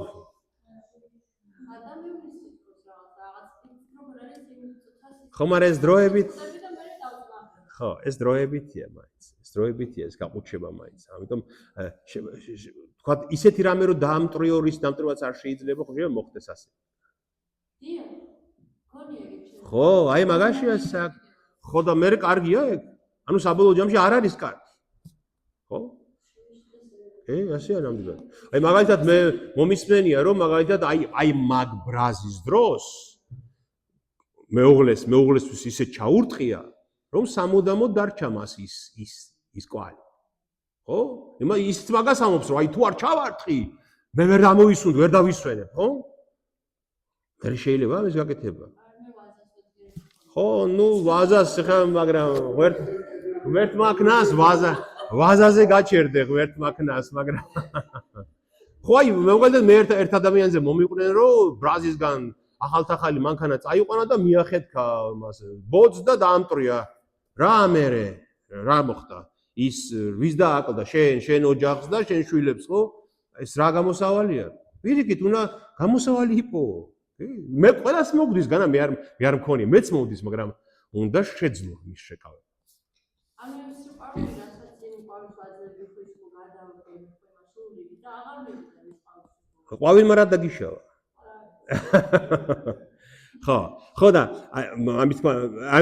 აი ამას გუსტად მაგას ამობს, ის მოიკვეთე და გადააგდე. თუ შენი ხელი გეუნება რომ აიღე და დალეწე, მოიკვეთე ეს ხელი და გადააგდე, იმიტომ რომ არ შეიძლება მამა. ეგ არ არის გზა. ეს არის ცუდი სურვილი, რომელიც შენ გაცდუნებს რომ ეს გააკეთო, ხო? ხანდახან ხდება და პატრო? ხო, აი ამ იუდეველები მაგას ამბობენ, უბრალოდ რომ ეგეთი ადამიანიო ძალიან აი ზღვარზე დადის, ზღვარზე. შეიძლება როდესღაც უარყოს ისეთი რამე ან გააფუჭოს ისეთი რამეც, რომელიც უკვე უპატიებელია. აი ეს არის. ხო, და ნახე რა შეიძლება თუ შესწოდოს მიდი და ამხილეო. ხო, იუდეველებში იყო ეს ცნობილი წესი იყო სინაგოგაში ასე ცხოვრობდნენ კრებულში, რომ თუ მაგალითად დანაშაულს ჩაიდენ და ვინმე რამეს, ხო? უნდა მისულიყო იმ ადამიანთან და ეთქვა მieყვანა 2-3 მოწმე და ეთქვა რომ შევწოდე შენს წინაშე და მაპატიე და უნდა 3-ჯერ გაემეორებინა. თუ პირველად არ აპატიებდა, მეორედ უნდა ეთქვა, მესამედ უნდა ეთქვა, რომ მიიღო მისგან პატიება. აი ყო ასეთი წესი რომ თუ მაგალითად გაკერპტებოდა ვინმე მის დანაშაულში, აი ჩაიდინა დანაშაული და ამხილეს და არ მოდის ჯგონზე, ხო? მაშინ კრებული აკეთებდა ასე. 30 დღით განკვეთდნენ მას კრებულიდან. 30 დღით. როსაც მისცენ ვადა, რომ გონს მოვიდეს. თუ 30 დღის გასვლის შემდეგ მაინც არ შეისმენდა არ უარყო ის არ შეინანა თავის დანაშაული, კიდე 30 დღით გაუხანგრძლივებდნენ ამ განკვეთას. მას აღარ შეუძლია სინაგოგაში მონაწილეობა, მასში ლოცვაში კრებულს აღარ ეკუთვნის. თუ იმ 30 დღის შემდეგაც არ მოვიდა გონს, არ შეინანა, შემდეგ უკვე გაურკვეველი ვადით იმ დრომდე სანამ არ მოიქცევა, განკვეთდნენ უკვე აი უვადო პატიმრობას რო ეძე, უვადოდ განკვეთდნენ იქამდე სანამ არ შეინანებს. და თუ მაინც არ შეინანა და მოკვდა ისე, რომ არ შეინანებდა, ხო? მის საფლავზე მის მიცვალებულს მიიტანდნენ და ქვას დაადებდნენ ხოლმე. რომ ღირსი იყავი ჩაქოლვის. მოკვდა ისე, რომ ერის ნაწილი არ იყო ის. და აი ქრისტიანობა თქვენს ეკლესიაში გახსოვდეთ, რომ როცა ძმა შესწოდა შენს წინაშე, მიდი და პირდაპირ ამხილეის, როცა მარტო ხართ, ხო? მარტო უთხარი. თუ არ მოვიდა გონს, მოწმეებით მიიყვანე. როგორც კრებულშია იქ არის. იმის მსგავსია. მიიყვანე მოწმეები და მათთან ერთად მოწმეებთან ერთად უთხარი. თუ მაინც არ შეისმინა, შემდეგ კრებულს უთხარი ეკლესიას, თლიანად ეკლესიაში ამხილე, რომ აი ამას ჩადის ეს ადამიანი. და თუ მაინც არ შეისმინა, იყოს შენთვის როგორც მებაჟე და წარმართი. ანუ მოიკვეთე ეკლესიიდან საერთოდ, ხო? ანუ მართლმადიდებელი ეკლესია და სხვა ეკლესიებიც ზუსტად ამას ახორციელებენ მით კანონმდებლობას. ჩვენ ჯულის კანონში ზუსტად ეს გვაქვს, რომ ვინმე მაგალითად ღდელმა რამე დანაშაული ჩაედინა, განკვეთავენ რაღაც ვადით, სანამ არ შეინანებს. თუ არ შეინანა, უფრო გაუხანგრძლივებენ, შემდეგ სამუდამოდ განკვეთენ და შემდეგ თუ მოკვდა ისე, რომ მაინც არა, როგორც არაწევრი ეკლესიის, ისე ითვლება ის. სიკვდილის შემდეგ შენდობა შეიძლება თუ აღარ შეიძლება. როგორ გონიათ? სიკვდილის შემდეგ შენდობა აღარ არსებობს. აი ეს უნდა გვახსოვდეს ყველას. შენდობა და მოსინანული მხოლოდ სიცოცხლეში შეიძლება. ჭეშმარიტად გეუბნებით თქვენ. აი ეს არის ხილება. მოვალდებული ვართ ვამხილოთ. კიდევ ერთი აი ის გამოგჭა ჩვენ. მაგალითად, როცა ვამხელთ ადამიანს და შეინანებს. შემდეგ რა გვევალება? აი შეინანა ადამიანმა და მოინანია და გვაჩვენა სინანული. შემდეგ რა გვევალება? როგორ? ხო, სად გვაქვს ახალახთმაში, ხო არ გახსოვს? პავლე მოციქულის წერილშია კორინთელთა მიმართ. ნახეთ, კორინთელთა მიმართ 2 წერილი გვაქვს აი ახალახთმაში და პავლე გვაძლევს მაგალითს, როგორ უნდა მოიქცეთ ადამიანს, ხო? რომ არ შეიძლება რომ სამუდამოდ მოვიძულეთ ადამიანი და კორინთელთა პირველ წერილში პავლე წერს, რომ გავიგეო რომ თქვენთანო მრუშობაო ისეთიო, რომ ვიღაცასო მამის ყოფილი ცოლი მოუყვანია და ცოლად დაუსვიაო. და იცოდეთო რომ აი ამ მრუშობის ჩამდენთანო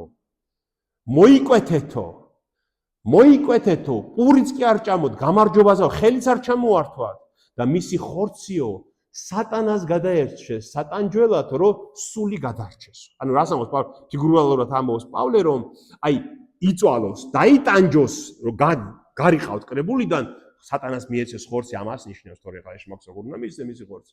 დაიტანჯოს, იწვალოს, რომ გონს მოვიდეს და სული გადარჩეს მისი. და მართლაც როგორ ჩანს, კორინთელებმა ასე გააკეთეს და მოიკვეთეს ის ადამიანი აი ამ რუშობის გამო. და კორინთელთა მეორე წერილში უკვე, აი მოდი განახავთ ამას ორიგინალში წავიდეთ, კორინთელთა მეორე წერილში უკვე პავლე მოციქული, ნახეთ რას ეუბნება მათ. ბატონო?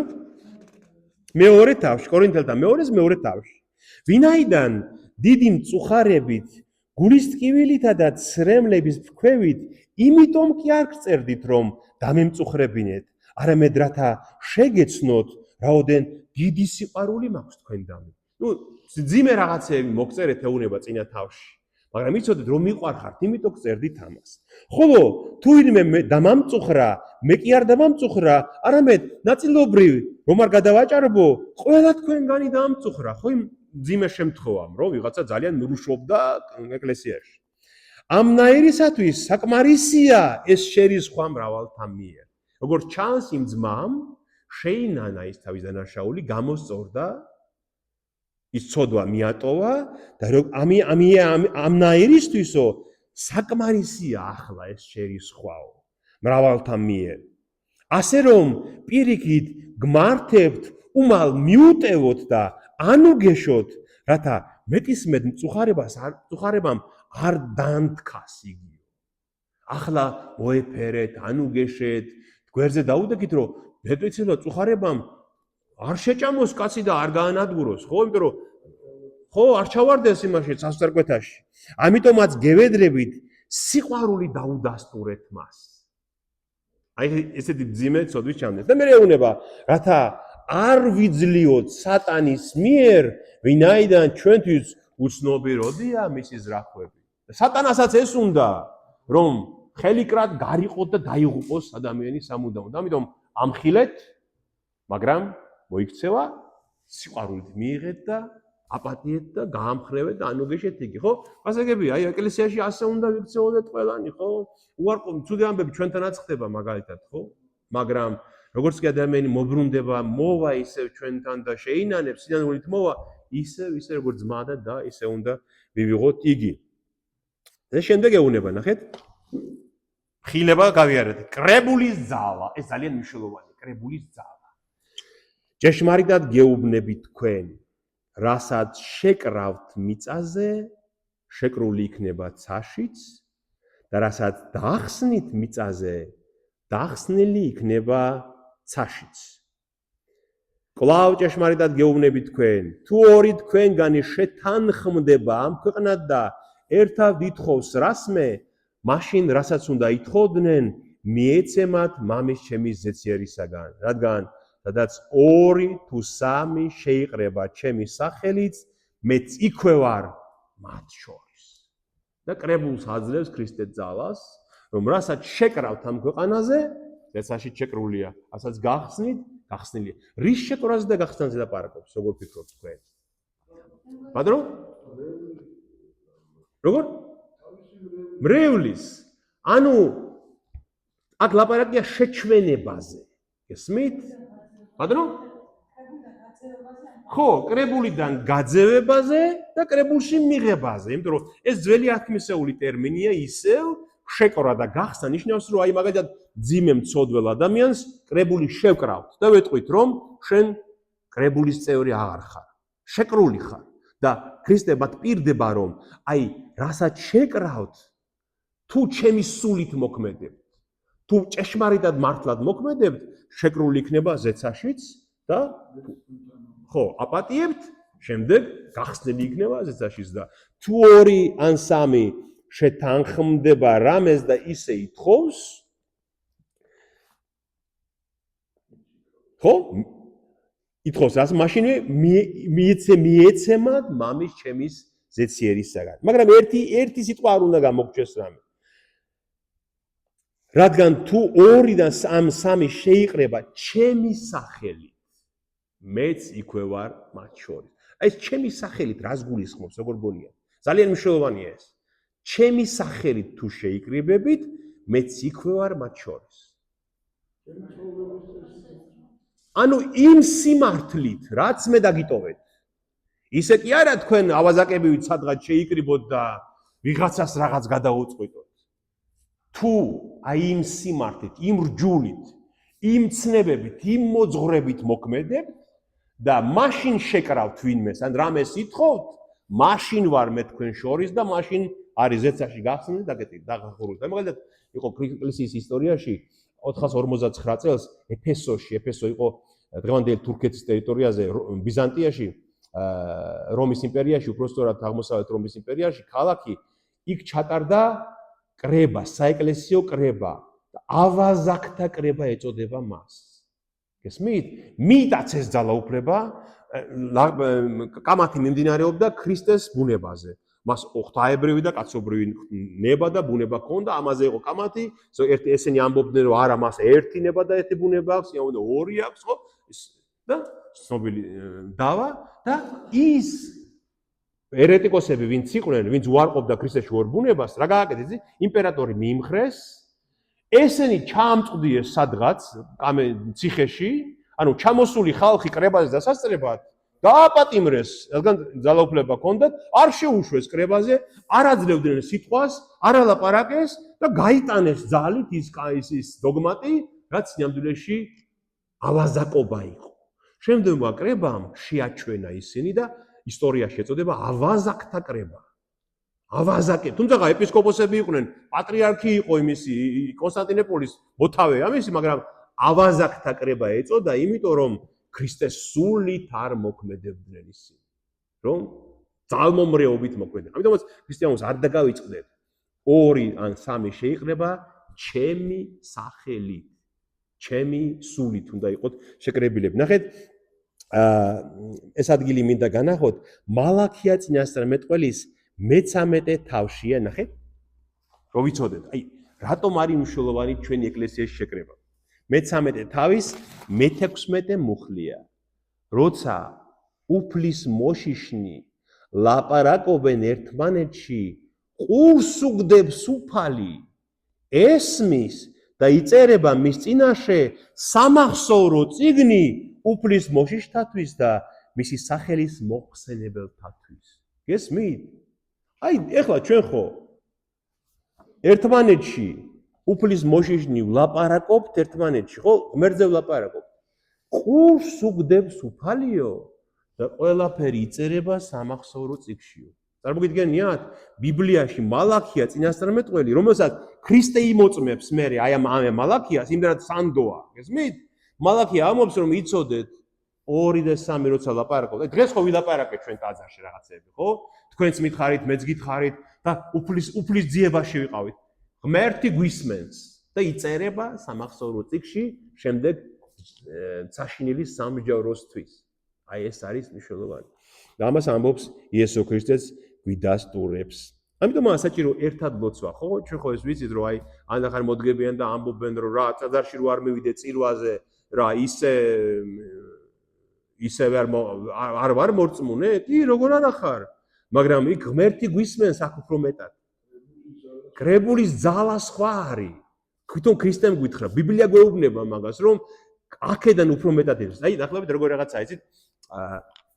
ძველ აღთქმაში მათ მოძღვრებს ჰქონდათ ასეთი შედარება, რომ აი ისე იმას რომ მიუბრუნდეთ, თან კრებულსაც ეხება ეს, რომ აი ხანდახან ერთი ადამიანი მიგვაჩნია უმნიშვნელო ტაძარში, ხო? ერთი ადამიანი. აი წარმოიდგინეთო, ღმერთთან მიმართებაში ასეაო, რომ მეფესო გვირგვინს რო უკეთებდნენო ადამიანები, რომ აი ერთმა ქალაქმა გადაწყვიტა, რომ ყველამ გაიღოს შესაწირი და მეფის უძვირფასესი გვირგვინი გააკეთონო, ხო? და მოვიდაო ერთიო გააჭირებული კაციო და პეტრე ნამცეცი ოქრო მოიტანაო.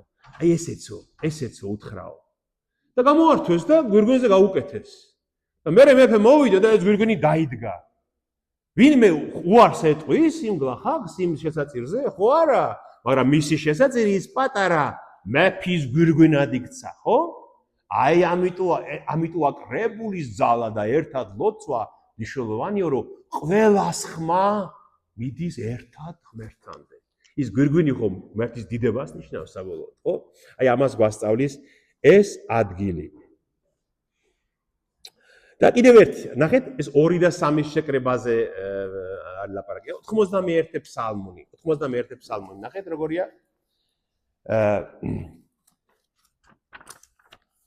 რას ამბობს 91 ფსალმუნი, შეხედეთ? ღმერთი დადგა შესაკრებელსა ღმერთასა და ღმერთთა შორის მოხდა განკითხვაო. ღმერთი ჩადგა ღმერთების შესაკრებელში და ღმერთებს შორის მოხდა განკითხვა. ეს რაზეა ლაპარაკი? ესე ლაპარაკი იმ დროინდელ სასამართლოზე, სინედრიონზე, რომ ღმერთებს უწოდებს მათ.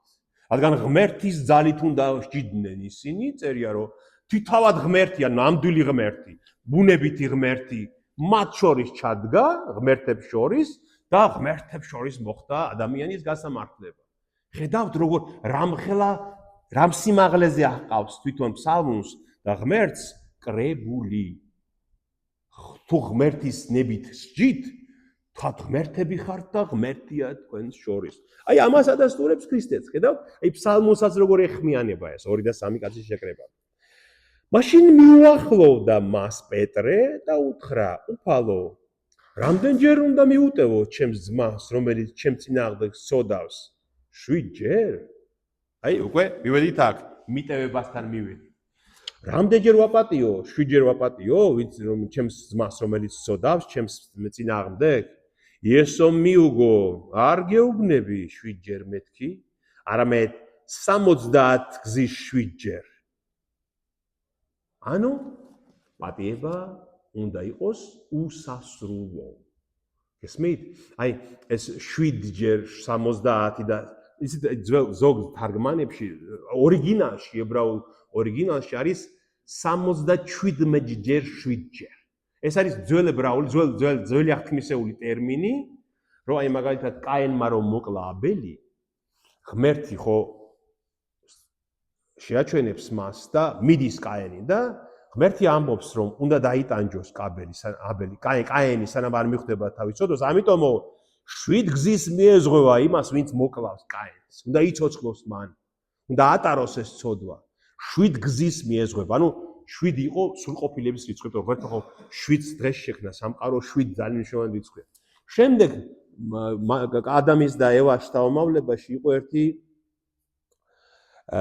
მათი შთამომავალი ლამექი, რომელიც ასევე ცოდვილი კაცი იყო და კვლელი გახდა ისიც. და ლამექიც ამბობს, რომ ვაი ჩემს თავს, რომ მოვკალი კაციო მეცო, ანუ აღიარებს თავის ცოდვას და თუ კაენის გამო 7 გზის მიეზღვებათო, ჩემს გამო, ჩემი მოკლის გამო 77 გზის მიეზღვა. ანუ უფრო მეტად უნდა დავიტანჯო მე, რადგან რომ გავაგრძელე ეს ჩემი წინაპრის კაენის ცოდვაო. გესმით და ამიტომ ეს 77-ჯერ 7 იყო რიცხვი, რომელიც გამოხატავდა სრულ უსასრულობას, აი დაუსრულებლად, ხო? 7, ხო? მაგრამ შემდეგ სეპტუაგინტა როცა ითარგმნა ბერძნულიდან ლათინურზე, როცა ითარგმნა ბიბლია, რატომღაც ეს 77-ჯერ 7 თარგმნეს 70-ჯერ 7.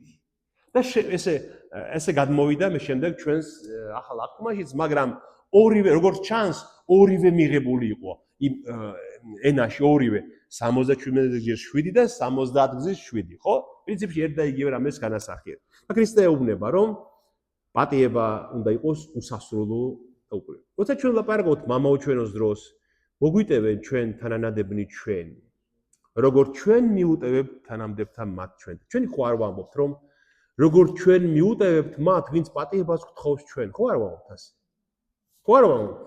აბა ვამბობთ პირდაპირ გვაპატიე ისე, როგორც ჩვენ ვაპატიეთ სხვას. ანუ პატიება ასეთი უნდა იყოს, გესმით? უნდა პირდაპირ მზად ვიყოთ, რომ ყველას ვაპატიოთ მათი ცოდვები. მაგრამ არის ერთი აკითხი. აი ამის წინ ხო ის განვიხილეთ, რომ თუ ინმემ რამე შესწოდაო ეკლესიაში განკვეთეთ. მაშინ რატო არ პატიობთ? ხო ისმის კითხვა. აი ვიღაცამ შესწოდა იმრუშა, ან რაღაცა მოიპარა, რაღაც დააშავა, ხო, მაგალითად და აი ამ ქურდს, რომელიც არ ეშვება ქურდობას, მაშინ რატო ყვეთ, განკვეთ? აი თქვათ არინანიებს, აი მაინც უნდა ვაპატიო. ხო, აი ამაშია საქმე. წესრიგი ეკლესიის ჩვენ გვავალდებულებს, რომ უნდა ცოდვილმა იგრძნოს დანაშაული. და ჩვენს და მას შორის ურთიერთობა არ უნდა იყოს იგივე, როგორც ადრე. ეს მაგრამ შინაგანად უნდა ნაპატიები გქონდეს. მზად უნდა ვიყოთ, მაგრამ წესრიგი გვავალდებულებს, რომ მას მიუთითოთ და ვაიძულოთ, რომ მოიქცეს ვამხილ. აი მაგალითად შვილს და მშობლის ურთიერთობაში ხო ეს ჩვენ გვინახავს ყველას, ხო? შვილმა თუ რაღაცა ურჩობა გამოიჩინა, აი მართლაც აი უდისციპლინოობა გამოიჩინა, არ დაგვიჯერა და რამე დააშავა, ჩვენ ხო მას უნდა მიუთითოთ. შეიძლება დავსაჯოთ კიდევაც რაღაცის სახით. ხო, დავსაჯოთ, მაგრამ შინაგანად ხო ჩვენ მის სიყვარულს არ წვევთ. ხომ ასეა? მაგრამ ითხოვს აღზრდის პრინციპები ითხოვს იმას, რომ ჩვენ მას აუცილებლად მიუდავდოთ დავსაჯოთ ხანდახან, ხო? აი მაგალითად ჩამოვართვათ ის სათამაშო, რითიც ერთობა, იმიტომ რომ მან არ შეასრულა ის დავალება, ხო? ეს აუცილებელია. მაგრამ შინაგანად სიყვარული ჩვენს მიმართ უწყვეტია. და შინაგანად მაინც ნაპატიები გვაქვს, ხო? ღამე მიხვალ და აკოცებ შვილს, იმიტომ რომ ნაჩვარი კი ხარ, მაგრამ იცი რომ ეს თქვენ შორის, აი ასე უნდა იყოს ქრისტიანობს თქვენ შორის ეკლესიაშიც. შინაგანად აპატიეთ ერთმანეთს ყველაფერი, მაგრამ წესრიგი გახსოვდეთ, რომ უნდა ამხილოთ, უნდა მიუტევოთ, უნდა ხანდახან დასაჯოთ, განკვეთოთ, ისევ შემოირიგოთ და გაამხნევოთ. და ამითი გავს, აი ბოლო ბუხთან ვარ, მოწყალება მოწყალება ცათასასუფეველში, ანუ ეკლესიაში, როგორი უნდა იყოს. ამით გავს ცათასასუფეველი მეფეს, რომელმაც გადაწყვიტა ანგარიში გაესწორებინა თავისი მონებისთვის. და როცა ანგარიშწორება დაიწყო, წარუდგინეს მას ერთი, რომელსაც 10,000 ტალანტი ემართა. და რა კი გადახდის თავი არ ქონდა, მისმა მეფემ ბრძანა გაეყიდათ ისიც, მისი ცოლიც, მისი შვილებიც, მთელი მისი სარჩო-საბადებელი და ვალი დაეფარათ. დაემხო მონა თაყვანისსა და უთხრა, შემიბრალე მეფეო, მთელ ვალს გადაგიხდი. შეიბრალა მეფემ თავისი მონა გაუშვა და ვალიც აპატია. მაგრამ წამოვიდა ეს მონა და ერთ თავის ამხანაგს შეხვდა, რომელსაც მისი 100 დინარი ემართა. ყელში სვდა, დახრჩობა დაუპირა და შეძახა, ჩემი ვალი დამიბრუნეო. ამხანაგი ფეხებში ჩაუვარდა და შეევედრა, ცოტაც მაცალე და თელს ვალს გაგისტუმრებო. მაგრამ მან ყური არ ათხოვა, არამედ წავიდა და ვალის გადახდამდე ციხეში ჩააგდებინა იგი. ეს რომ მისმა ამხანაგებმა დაინახეს, ძალიან შეწუხდნენ, მივიდნენ და მეფეს მოახსენეს ყველაფერი რაც მოხდა.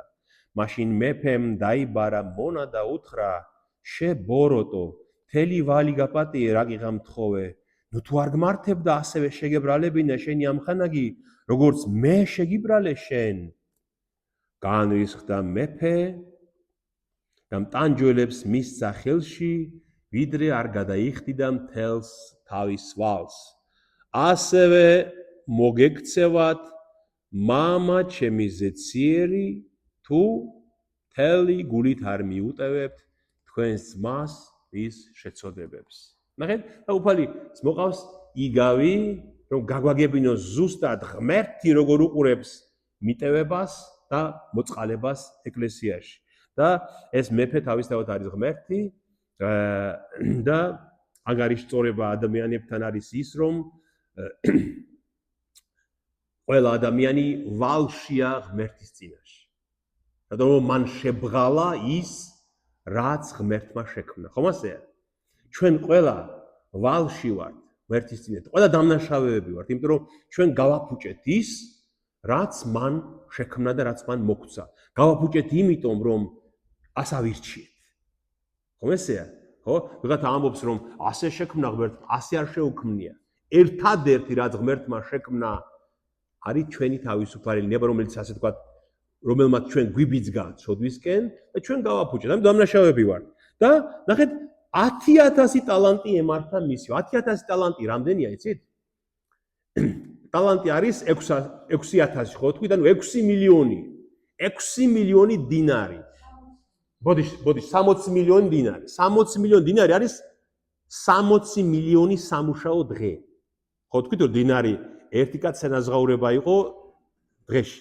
60 მილიონი სამუშაო დღე. ანუ უსასრულო ვალი ქონდა მის. ძალიან ბევრი ვალი ქონდა. ეს გამოხატავს ადამიანის ანასაურს, ბატონო? არა, ადამიანი რამდენად დაცემულია ღმერთის წინაშე.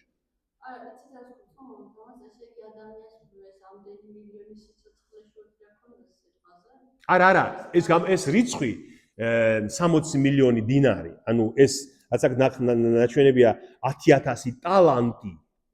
გამოხატავს უსასრულო ვალს.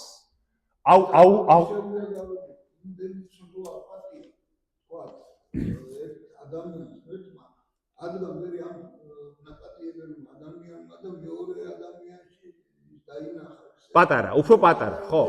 ხო. ის რაც ღმერთ ამან ხო დაემხო და მაპატიე და გადაგიხდიო, რისი გადამხდელი იყო ის 60 მილიონს სამუშაო დღის ფულს როგორ გადაუხდიდა? მაგრამ დაინახა რომ არ შეუძლია მას ამის გადახდა. უძლურია, აპატია შეეძბრალა მეფეს და აპატია მისი ვალი. არა, ეს კი მე უბრალოდ წარმოვიდგინე, რომ ესე იგი ყველა ადამიანი ჩვენგან ღმერთმა იმდენად დაუსრულებლად ვერასოდეს გადავეცეთ იმ მოგცა კი, და იმ სიკეთის გაფლანგვით და დაღუპვით უსასრულოდ ვალში ვარ ღმერთის წინაშე. აი ეს არის, უსასრულოდ ვალში ვარ, იმიტომ რომ ვერ მიუახლებელია, ხო ის დანაშაულის გამო ღმერთს ჩვენთვის. და შემდეგ გამოვიდა ეს ნაპატიები კაცი, თავისი მსგავსი იპოვა, ანუ ეკლესიაში ხდება ეს. გესმით? ეს ხო ეკლესიაზეა. ეკლესიაში იპოვა კაცი, რომელსაც მისი რამდენი ქონდა ოვალიო? 100 დინარიო. 100 დინარი, ანუ 3 თვეზე სულ მეტი სამუშაო დღე. ის იყო 60 მილიონი 3 თვე. და აღჭობდა დამიბრუნე ჩქარაო ჩემი ვალიო. ციხეს ჩააგდო. ის პირველი რომელიც ვერ იხდიდა, ასე უნებოდნენ რომ გაყიდეთ თვითონ და ცოლი და შვილებიო. და ეს მართლაც იყო, აი მაგალითად ძველ აღთქმაში იყო, ეს იყო გამოსვლათა 22 თავშია, რომ თუ კაცმა ვალი დაიდო და ვერ იხდის, უნდა გაყიდონ ის მსახურად, მონად. იმისთვის ვისი ვალიცა აქვს. ეს ისრაელში ხდებოდა. ოღონდ ისრაელი რასა უნდა იცით, რომ 6 წლის შემდეგ მე-7 წელს უნდა გაათავისუფლოს. სამუდაო მონა მისი ვერ იქნება. თუ ვერ იხდის, უნდა მიეყიდოს მას, იმიტომ რომ ემსახუროს, ცოლიც უნდა წაყვეს მას, თუ ცოლი ყავს და მე-7 წელს უნდა გაათავისუფლონ ის. მაგრამ მოხდა ასე, აი რატო ახსენებს ქრისტე ამ მიგავში ამას, ეს მინდა აგიხსნათ. როგორ აი ქრისტე ნახეთ, თითქოს იქ არის იმ ეპოქაშია და ქრისტე მიცის ის ყველაფერი და იმიტომაც ახსენებს, რასაც ახსენებს.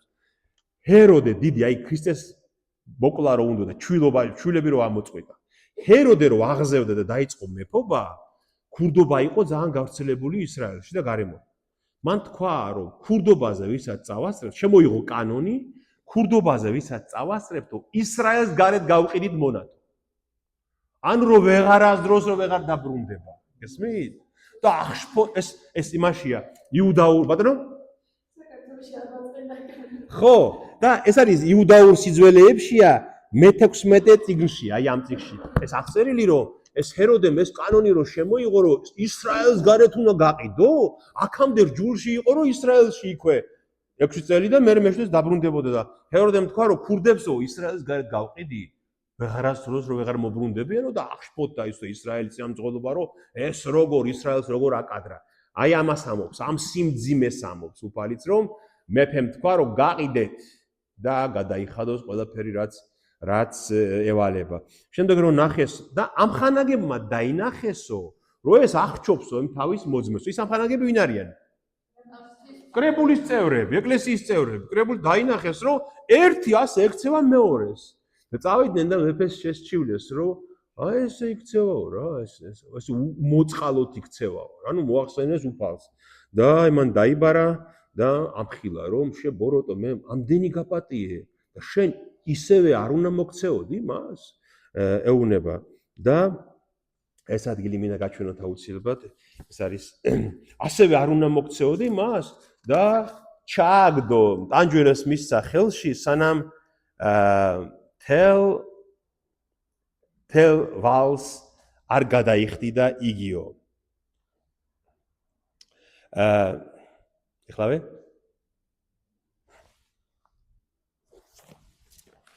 გამოსვლა წიგნის 22 თავი. ეხლავე მინდა გაჩვენოთ ეს რომ ვამტკიცოთ ჩვენი გამოსვლათა 22 თავის 25-26 მუხლები. ნახეთ? ხურეთ? ასეთი მცნება ქონდათ მოსესგან. თუ შენი თვისტომისაგან განსაცმელს დაიგირავებ, მზის ჩასვლამდე დაუბრუნე იგი. რადგან იგი მისი ერთადერთი საფარველია, მისი ხორცის შესამოსელი, რაში გაეხვიოს ძირის დროს, როცა შემომჩივლებს, შევისმენ, რადგან გულმოწყალე ვარ. ებრაელებს ეუბნება, რომ აი, ვალს ვერ გიხდის ადამიანი, ან ფული ჭირდება მას. ხო, აი, ფული დაგირავება, ხო ვიცით რა? ფული ჭირდება და ებრაელთან მივიდა, მოძმეს, მოყვასი, ორივე იუდეველი. და ეუბნება მასესხე 1 დინარი და გირავთ აი ჩემ მოსასხამს დაგიტოვებ, ხო? ადრე საბნები კი არ ქონდა ყველას. მოსასხამს წაიფარებდნენ ხოლმე და ისე იძინებდნენ. თუ მოსასხამის საღამომდე ფული საღამომდე ვერ დაგიბრუნა, მოსასხამი მაინც დაუბრუნე ღმერთი ეუბნება. რომ ღამე რა დაიფაროს? ის ფული ვერ დაგიბრუნა, მაგრამ მოწყალე იყავი და დაუბრუნე მაინც ის მოსასხამი. და ამბობს რომ მეო რადგან ის მისი ხორცის შესამოსელია, რაში გაეხვიოს ძირის დროს, როცა შემომჩივლებს ამის გამო, აი სისასტიკის გამო რომ შემომჩივლებს, შევისმენ მისას, რადგან გულმოწყალე ვარ მე. და თავი მოჩიც იყო ასეთი სწავლება, რომ ისაო ღმერთი ეუნება კაცს ადამიანსო რომ შენო ყოველ ღამეო რომ დაწვები ძილში და სული წყალებში სული გაგშორდებაო ჩემთან ამოდისო შენი სულიო და მე მასო პასუხს ვაგებინებ ხოლმეო შენ სულსო რა აი ეს რა თქმა უნდა სული არ ხტოვებს ძილის დროს ჩვენ და ღმერთთან არ მიდის ეს მაგრამ ხატრულად არის ნათქვამი რომ შენო ძილის დროსო ყოველ ღამე შენი სული ამოდის ჩემთანო და პატიობ ყოველ ღამე და უშვებ ისევ დილას რომ შენთან მოვიდეს და ისევ ადგე წამოდგე და გაიღვიძო ხო და შენაო არ გევალებაო რომ ვალი აპატიო იმა შენაირ ძმასო სული კი არა ვალი აპატიო მე სულს პატიებო და ისევ გიბრუნებ ყოველ ღამე ისევ გიბრუნებო და შენო აი ხომ დაღამებამდე დაუბრუნოსო ის მოსაცხამიო ხო შენ არ გევალებაო რომ დაღამდება თუ არა დაუბრუნო მისი სული რომ იმ ღამეს მაინც შენი სული მართალია მოვიდეს ჩემთანო ზეცაშიო რომ პასუხი არ მოგთხოვო აი ასე უყურებდნენ და ქრისტე ნახეთ თავის ეკლესიაში თავის კრებულში ზუსტად აი ასეთ კანონებს და ასეთ წესებს გვაძლევს როგორი უნდა იყოს მოწყალება და ნახეთ რა წერია ტანჯველებს მისცა ხელში ვიდრე არ გადაიხდი და თელ თავის ვალსო გადაიხდი და როდის მე ვალს გადაუხდელია ის ვალი ანუ უსასრულო ტანჯვას მიქცემ შენ ეუნება თუ შენ შენი ძმის მიმართ მოწყალე არ იქნები იმ 60 მილიონს როგორ გადაიხდი და უსასრულო ტანჯვას მიქცემ ეუნება აი ამ სისასტიკის გულისთვის შენნაირი ძმის მიმართ ასევე მოგექცევათ მამა თქვენი ზეციერი თუ მთელი გულით არ მიუტევებთ თქვენ ძმას მის შეწოდებებს ანუ უნდა უსასრულო და უპირობა იყოს პატიება მოყვასის მიმართ და როცა დაასრულა იესომეს სიტყვები წამოვიდა გალილეიდან და მივიდა იუდეის მხარეში იორდანის გაღმა აი ნახეთ დამთავრდა ეს თელი სიტყვა სწავლება ეკლესიის მიმართ და წამოვიდა იესო იუდეაში იორდანის გაღმა გადავიდა და მალე უკვე მოხდება ის რომ წავა ბეთანიის მთისკენ ზეთისხილისთვისკენ ბეთანიისკენ და იქ შემდეგ უკვე წება ის ნებიშვიდეულის ის საშინელი მოვლენები და აცვამენ მას ჯვარს აი ეს არის მეოთხე სიტყვა უფლისა ეკლესიის შესახებ აი როგორი საინტერესოა ახსოვთ აი ეს მეორე პირველი სიტყვა ხო თქვი 9 ნეტარებას როცა ამბობს ვის ეხება მის მოწაფეებს ანუ ქრისტიანებს რომ ვისაც უნდა ჩემი მოწაფე გახდეს ასეთი და ასეთი და ასეთი უნდა იყოს მეხუთე მეექვსე მეშვიდე თავებში ამბობს ამას აქ ამბობს ვისაც უნდა ჩემი ეკლესიის წევრი იყოს უნდა მოიქცეს ასე და ასე ნათელია ყველაფერი ხო აი როგორი ადვილია რომ ქრისტიანები ვიყოთ ქრისტეს მოძღვრების სრულ შესაბამისობაში ხო ეს ჰაერზე კი არ უნდა ვილაპარაკოთ ჩვენ გინდა მისი მოწაფეობა წაიკითხე მათეს მეხუთე მეექვსე მეშვიდე თავები გინდა ეკლესიის წევრობა ნამდვილი წევრობა წაიკითხე მათეს მე-18 თავი და იცხოვრე აი ასე როგორც აქ არის ჩამოთვლი ეს არის ნამდვილი ეკლესიის წევრის მოვალეობა კითხვები ხო არ არის რა აბა პატივს თუ არა ჩვენ ადამიანებს მაშინ როცა აი მაგალითად მართალდება ამას შეიძლება იშოვოს როგორ მასე მაგალითად ადამიანს მაპატიეთ ფერდური მაგრამ არ გაუწევა შენ რა აი ეს ადამიანმა ეს გააკეთა შეიძლება შევებდოთ ეს აღარ გაგვახსენდეს აი მართლა ცუდად მივიტევოთ იმიტომ რომ ჩვენ თუ არ დავივიწყეთ ის რაც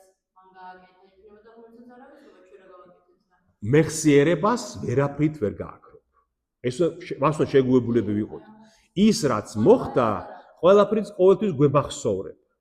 მაგრამ გააზრება იმისა, ჩვენ რამდენი რამ მოგვიტევა უფალმა, ჩვენ აცხრობ ჩვენში მბრას, როცა ის გვახსენდება, გესმის?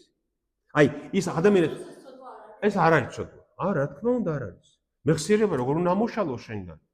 მეხსიერებას ხო ვერ ამოშლი. ამიტომ ეს ადამიანებს შეად ერევათ, მათ გონიათ რომ თუ ახსენდება, ესე იგი არაპატია ღმერთმა. მაგალითად, აი ახსარებაზე ხშირად ემართებათ ხოლმე ეს. შენ რო გახსენდება წენა ვიღაცამ რომ მოგაყენა, ამას ვერაფერს ვერ უზამ. ეს მეხსიერება არ წაიშლება, იქნება. ეს ჭირდება ჩვენ ასეა შექმნილი ადამიანი რომ რაღაცეები სხვანაირად გავაკეთოთ ჩვენ მაგრამ ბრაზი რომელიდაც სიბრაზე რომელიც მოგდის ამის გახსენებისას უნდა დავაცხროთ იმით რომ გააზრებული გქონდეს ჩვენ რამდენი გვაპატია ღმერთმა ხო აი ეს არის მეტი არაფერი ეს ბრაზი უნდა დავაცხროთ ამით აი მე მინდა ყველას გირჩიოთ ბრაზი მეც მაქვს ახლა ხო ადამიანი ვარ მე ბრაზობ რაღაცებს აი შემახლებებსაც კიდევაც ველაპარაკებოდი რომ აი ფსიქოლოგები რო ამბობენ ხო იცით გადაუჭრელი კონფლიქტები ჩვენში არის ძალიან მძიმე გადაუჭრელი კონფლიქტები რა არის რას ეძახიან ქრისტიანები გადაუჭრელ მოუგვარებელ კონფლიქტებს ფსიქოლოგები რას ეძახიან ის ამბები რასაც ვეღარ გამოასწორებ ხო წარსულში მომხდარი ამბები აი ვეღარ შევცვლით და ეს გადაუჭრელი კონფლიქტები და პრობლემები ჩვენში იწვევს დარდს სასოწარკვეთას გვამძიმებს გვახსენდება ხო აი მოხდა რაღაცების რაც ვერ შევცვლით ხო და ეს არის ჩვენი ყველაზე დიდი პრობლემა მაგრამ ქრისტიანის უნდა შეძლოს ის რომ ამ გადაუჭრელმა კონფლიქტებმა მასში არ გამოიწვიოს ეს სასოწარკვეთა მას უნდა ეს მოდეს რომ ყველა ცოდვილია ისიც ვინც მოგვაყენა მეც ცოდვილი ვიყავი როცა ეს ჩავიდინე ვერ დავინახე ვერ გავიტვარისინე გესმით და აი ეს რწმენა გათავისუფლებს ამისგან და კიდევ ერთი როგორ რა უშველოთ სიფიცხეს და სიბრაზეს აი ხო თქვი რომ ვაზებს ვამტრევ ხანდახან აი რა უშველოთ სიფიცხეს და სიბრაზეს ყველაზე მაგარი წამალი რა არის ამის ლოცვა აი შენ თუ შეძელი რომ გულწრფელად შეგიძლია ლოცვა აი ღვთის წინაშე შენ შეუძლია მე გაცოფდე ადამიანის წინაშე შეუძლებელია გესმის ის კი არ წაიკითხო დაწერილი ლოცვები მარტო როგორც ვაკეთებ ჩავარაგრაკო არა აი ნამდვილი ლოცვა ღვთის წინაშე აი რასაც შენ ნამდვილად ევედრებ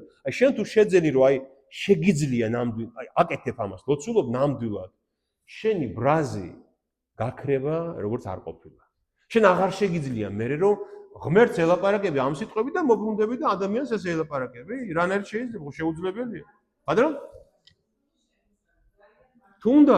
თუნდაც უფალო შემიწვალე ოღონ მთელი გულით ნათქვამი ხო ზუსტად ამაო ჩვენო თუ იმას ყველა სიტყვას გააზრებულად ამბობ შეუძლებელია მეორე თბერს ეხვერდები რომ ისე მაპატია როგორც ყველა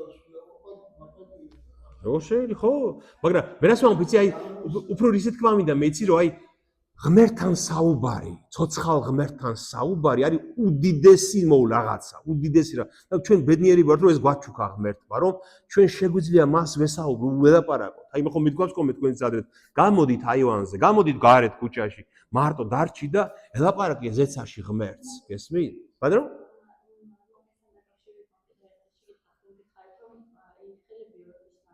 ხო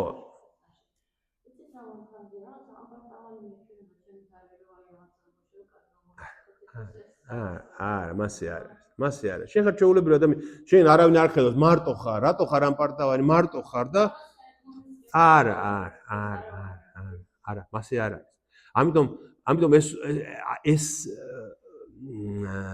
ძალიან მნიშვნელოვანი უნდა შეძლო აი ბოდიში ეხლა თეონა რაღაც გინდა აი შალვა რომ თქვა მამაო ჩვენო რომ თქვა უყურეთ ქრისტემ რო გითხრა ასე ილოცეთ და მამაო ჩვენო გვასწავლა ხომ გვასწავლა მამაო ჩვენოს მიხედვით თქვენ შეგიძლიათ კიდე თქვენი სიტყვებით ილოცოთ ხო აი მაგალითად მამაო ჩვენო რომელი ხარ ცათაში წმინდა იყავს სახელი შენი მე აი ამის საფუძველზე შემიძლია ბევრი რაღაცა თქვა კიდე მრავალ სიტყვაობა კი არა აი წმინდა იყოს შენ სახელი ღმერთო მომეცი ძალა რომ გადიდო შენ ჩემი ცხოვრები წმინდა იყოს სახელი შენი ამას ნიშნავს რომ მომეცი ძალა რომ ყველა ჩემი სიტყვა, ყველა ჩემი საქმე, ნაბიჯი შენ სადიდებლად წმინდა ვყო მე შენი საქმე.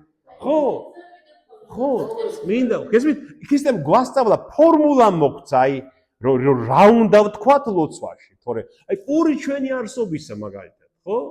ერთ-ერთ ჩემ ახლობელმა მითხრა, რომ მეო ვევედრებიო ესეო, ჩემს მეუღლეზეო, რომ მიეცი მას საცხოვრებელი თხოვა მისიო. ხო? პური ჩვენი არსობისა ეგ არის, მეტი კი არაფერი. აი მიეცი მას რაც ჭირდებაო სიცოცხლისთვისო. პური, წყალი, რასაც ითხოვს, აი რაც ჭირდება მე. აი პური ჩვენი არსობისა, შეგიძლია გაიგო აზრი ამისი და განავრცო, გესმის? აი შვილზე ლოცულობ მაგალითად შვილისთვის და თქვა რომ ღმერთო მიეცი ატარე შენ გზაზე შეახვედრე ისეთი ადამიანი რომ კარგად იყოს მას და ოჯახის შექმნას კარგად იყოს ესმის აი ესეც პური არსობისაა რაც ჩვენ გვჭირდება აუცილებლად ცხოვრებაში ხო რომ ღირსეულად ვიცხოვრო ესმის და აი იგივე მამაო ჩვენო რაც ჩალვამ თქვა მამაო ჩვენი არის ნიმუში რა უნდა უთხრა მე ღმერთს მამაო ჩვენოში ხო არ არის ნათქვამი ღმერთო ყველაზე მდიდარი გამხადე ხო არსად არ არის მამაო ჩვენოში ნათქვამი ამიტომ ესე იგი ეს არ უნდა ვთქვა მე ლოცვაში ხო? ნათქვამია პური ჩვენი არსობის, აი რაც გვჭირდება ის. ჯანმრთელობა, ნივთები თუ რაც არის, ხო? ეს აი ამიტომ აი საკუთარი სიტყვებითაც უნდა ვილოცო.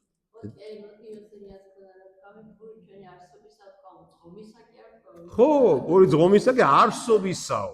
ანუ არსობისთვის რაც მჭირდება მომეცის, აი ეს უნდა ვთქვა. ამიტომ აი ბრაზის დასაცხრობად, შურის დასაცხრობად წენის გამო სასწაულისთვის ყველაფერს შველის ლოცვა და გააზრება ქრისტეს სიტყვების რაც მან ვითხრა სახარებაში. მე მგონი თეონე რაღაც კითხვა ქონდა აბა? ხო.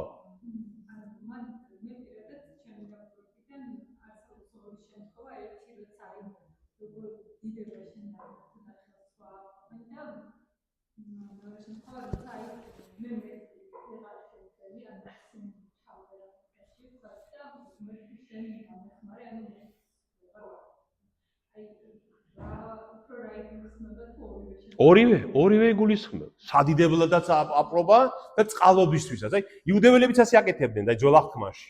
დამთავარი გამოდიოდა ხოლმე და აღაპრობდა ხელებს, რომ ერი დაელოცა. წყალობა მიიღო. ასევე შენდობისთვისაც აღაპრობდნენ ხელებს, რომ შენდობა ეთხოვ. გააჩნია შენ რა განწყობა გაქვს, იმიტომ რომ ეს გაწვდილი ხელები განასახიერებს შენ გინდა რომ ღმერთს ვერ მიწვდები რა თქმა უნდა, მაგრამ რომ შეხვდე ღმერთს, ხო აი როგორც ის ფრესკა რო არის იმისი მიქელანჯელოსი რომ ხელს თითი და ღმერთს თითს რო უწვდის, ხო? აი ეს არის გაწვდილი ხელები, ნიშნავს რომ ღმერთს მინდა შევხვდე, მივწვდე ხელით, ხო? ანუ აპარტამულად კი არა ვამბობ, ამასთან უფრო აი მინდა მასთან შეხვედრა, აი ეს არის. აი მაგალითად ტაძარში ცხოვრ გვაქვს ჩვენ ეს სხეულის მოქმედები, აი ასე ხო გვიჭირავს ხელები. რატო გვიჭირავს ასეც ხელები? წყალობას როცა ვითხოვთ, ხო, ლოცვის დროს. ასე რატო გვიჭირავს ხელები?